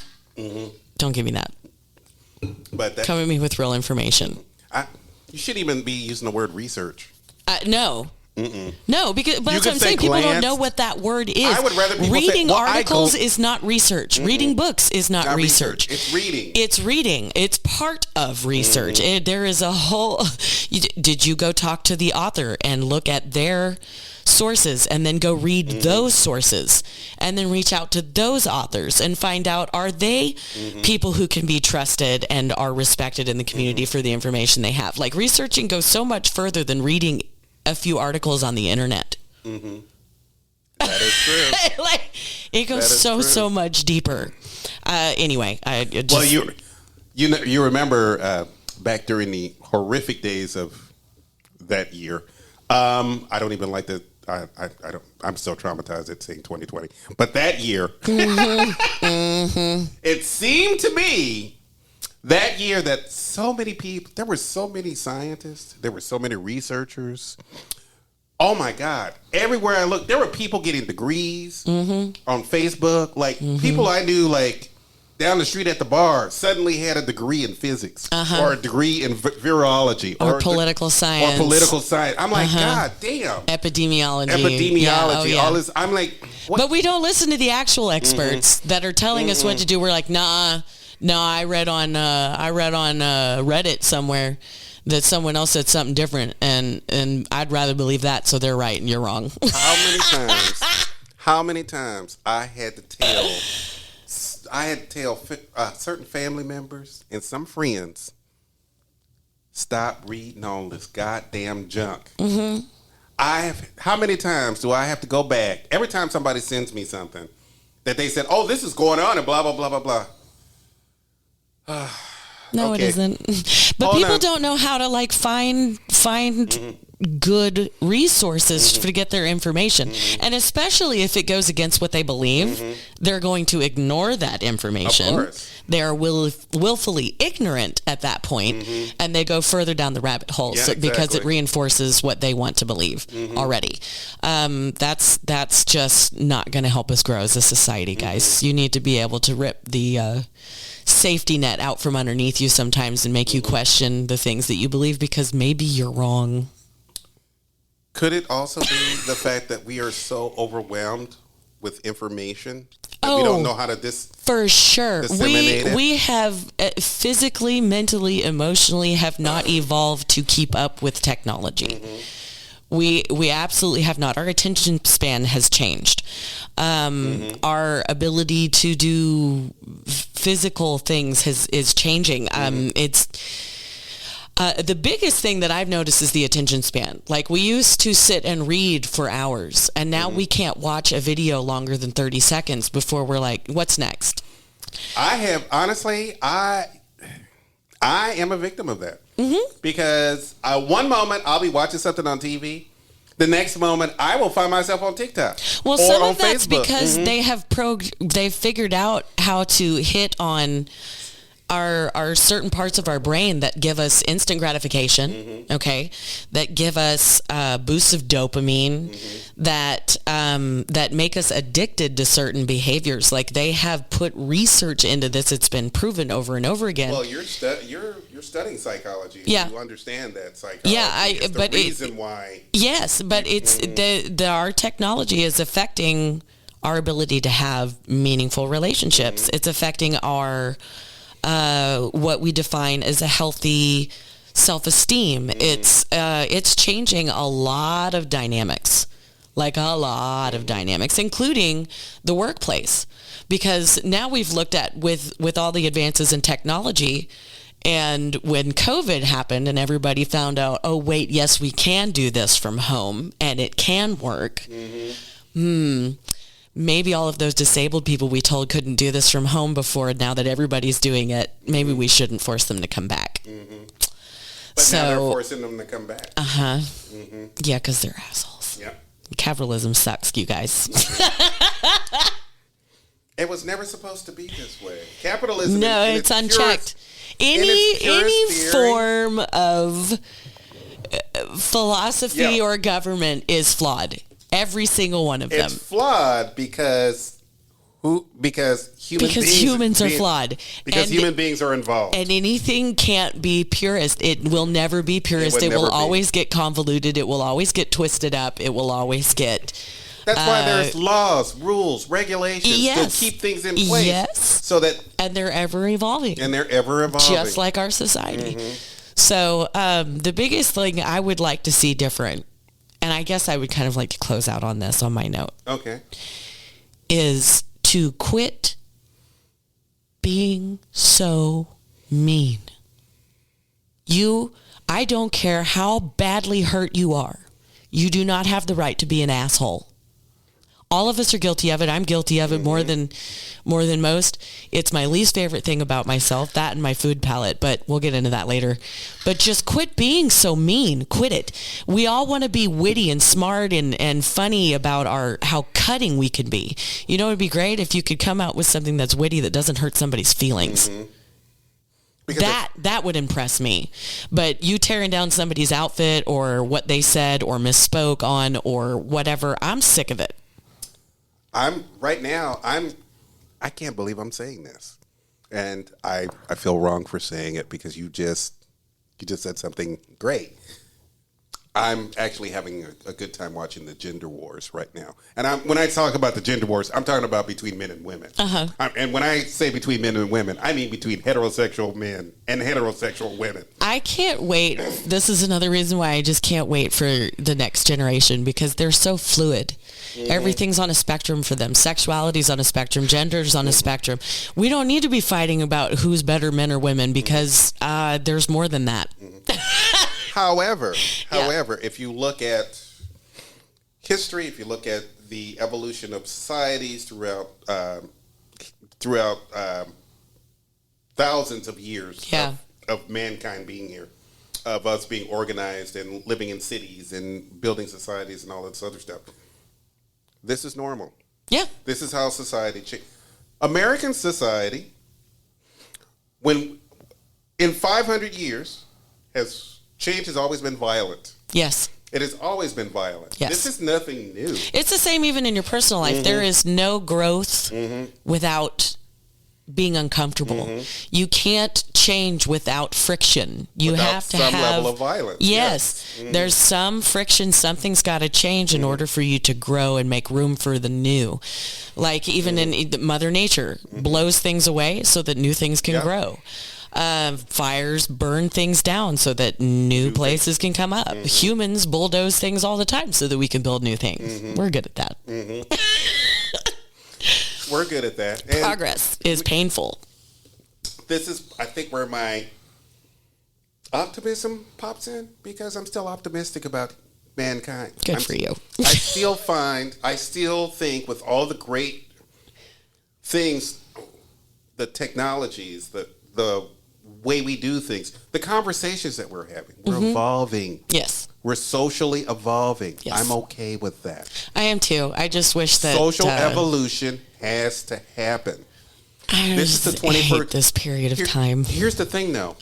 We're in the early part of the 21st century. Yep. So we are still trying to get rid of crap from the last century. The last 2-3 centuries. Yeah.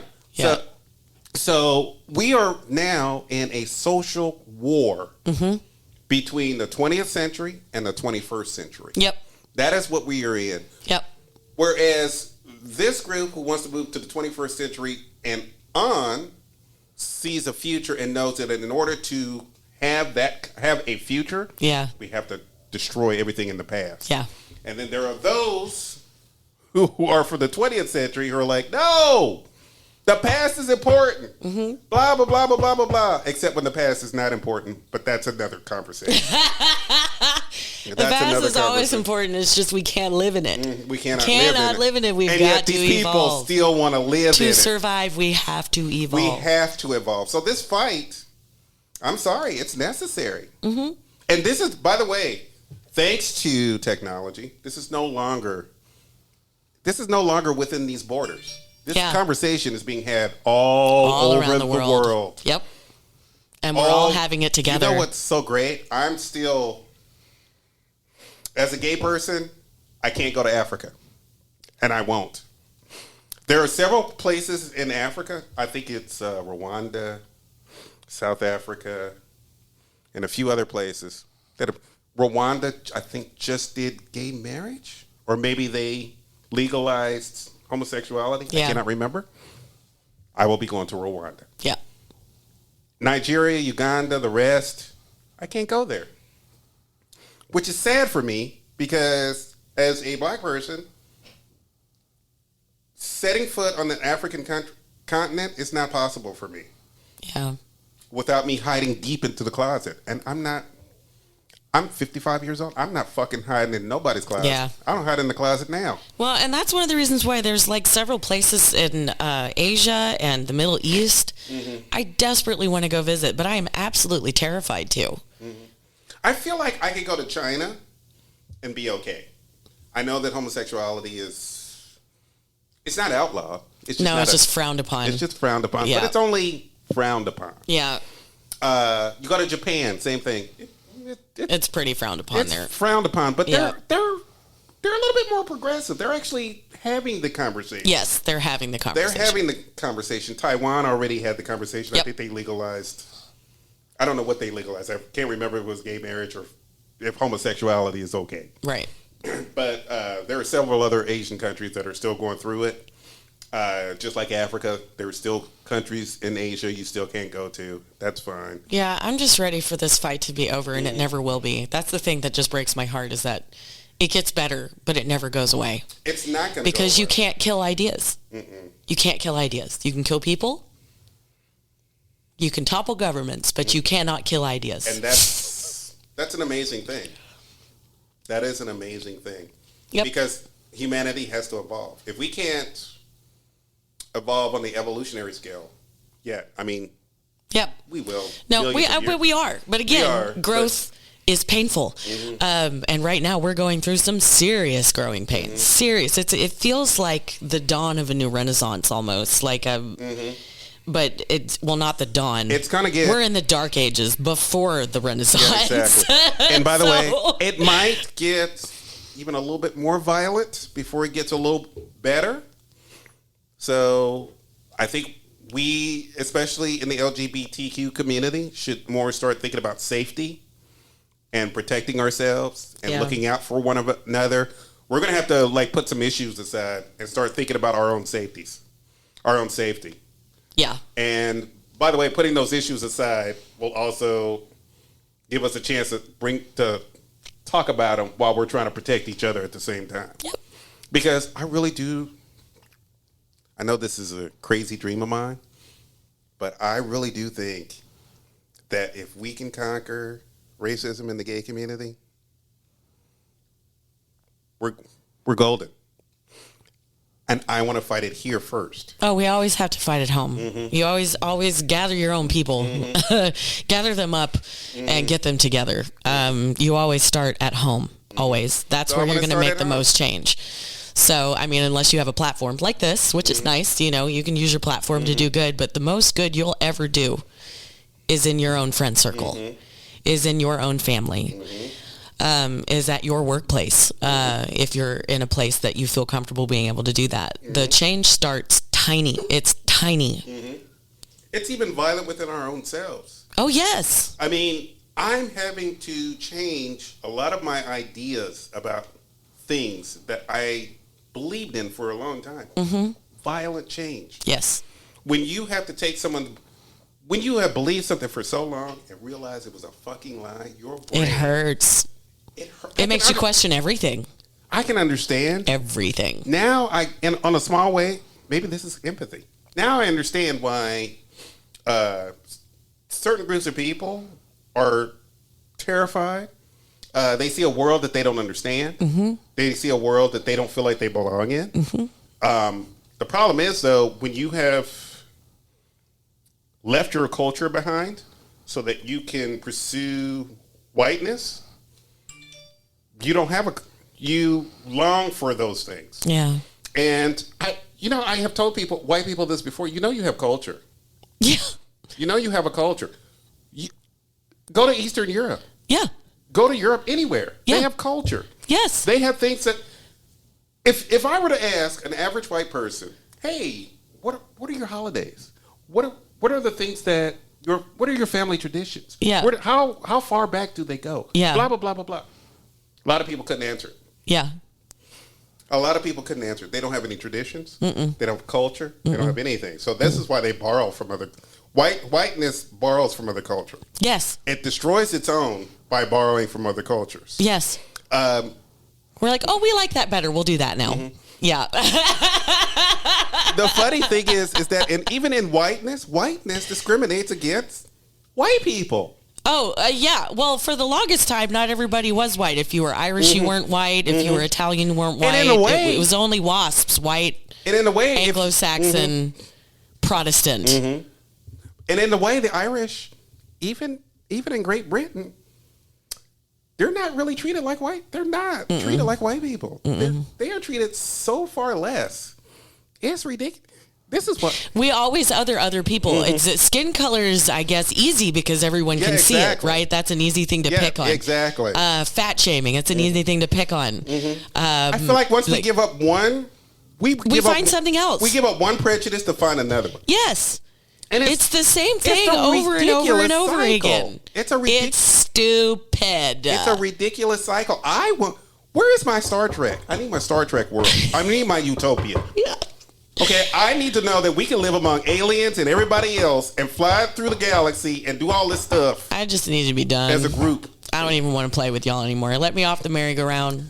Girl, by the time the Star Trek, we'll be long dead, girl. I know. It would be great grandchildren. If I even have any. So. Yep. Well, this has been fun. This is always fun, Joel. We have fun every time we do that. Fun. You know what, though? You and I, this is our first time actually doing this. Just us. Where it's just us. Just us. There's literally nobody else here. I know. It's just us in Phoenix, this room. There's no Spunkmeyer. We are surrounded by pictures of all of these people, though. Mm-hmm. Makes me feel like we have a boardroom full of people watching. They're all university heads. Yeah. And by the way, there are some people of color on these walls. Yeah. A couple of women. Yeah. And a lot of white dudes. Yeah. A lot of that. Definitely a lot of white that. dudes. But there's like 3 black men, 1 black woman. Poor thing. We need some more black women on this wall. Oh, 1 Asian woman and 3 white women. That's it. Yep. No, I'm sorry. 4 white women. Sounds about white. Wait a minute.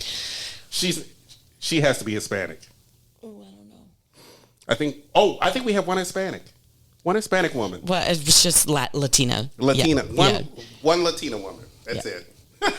Yeah. This is an interesting room, guys. We should just cut this whole ass part. Yeah. Okay. Thank you, Joel, for this episode with me. This was a lot of fun.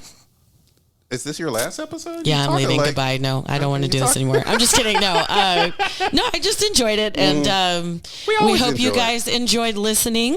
Make sure you subscribe, like, listen, watch us on YouTube.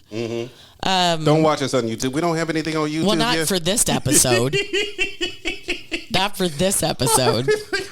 But we will have fun clips and things like that on YouTube, TikTok. Make sure you follow us on all of our social media and everything else. And on that note, Joel? Yeah, I need to pack up and go because I'm tired. Yep. All right, bye. Bye.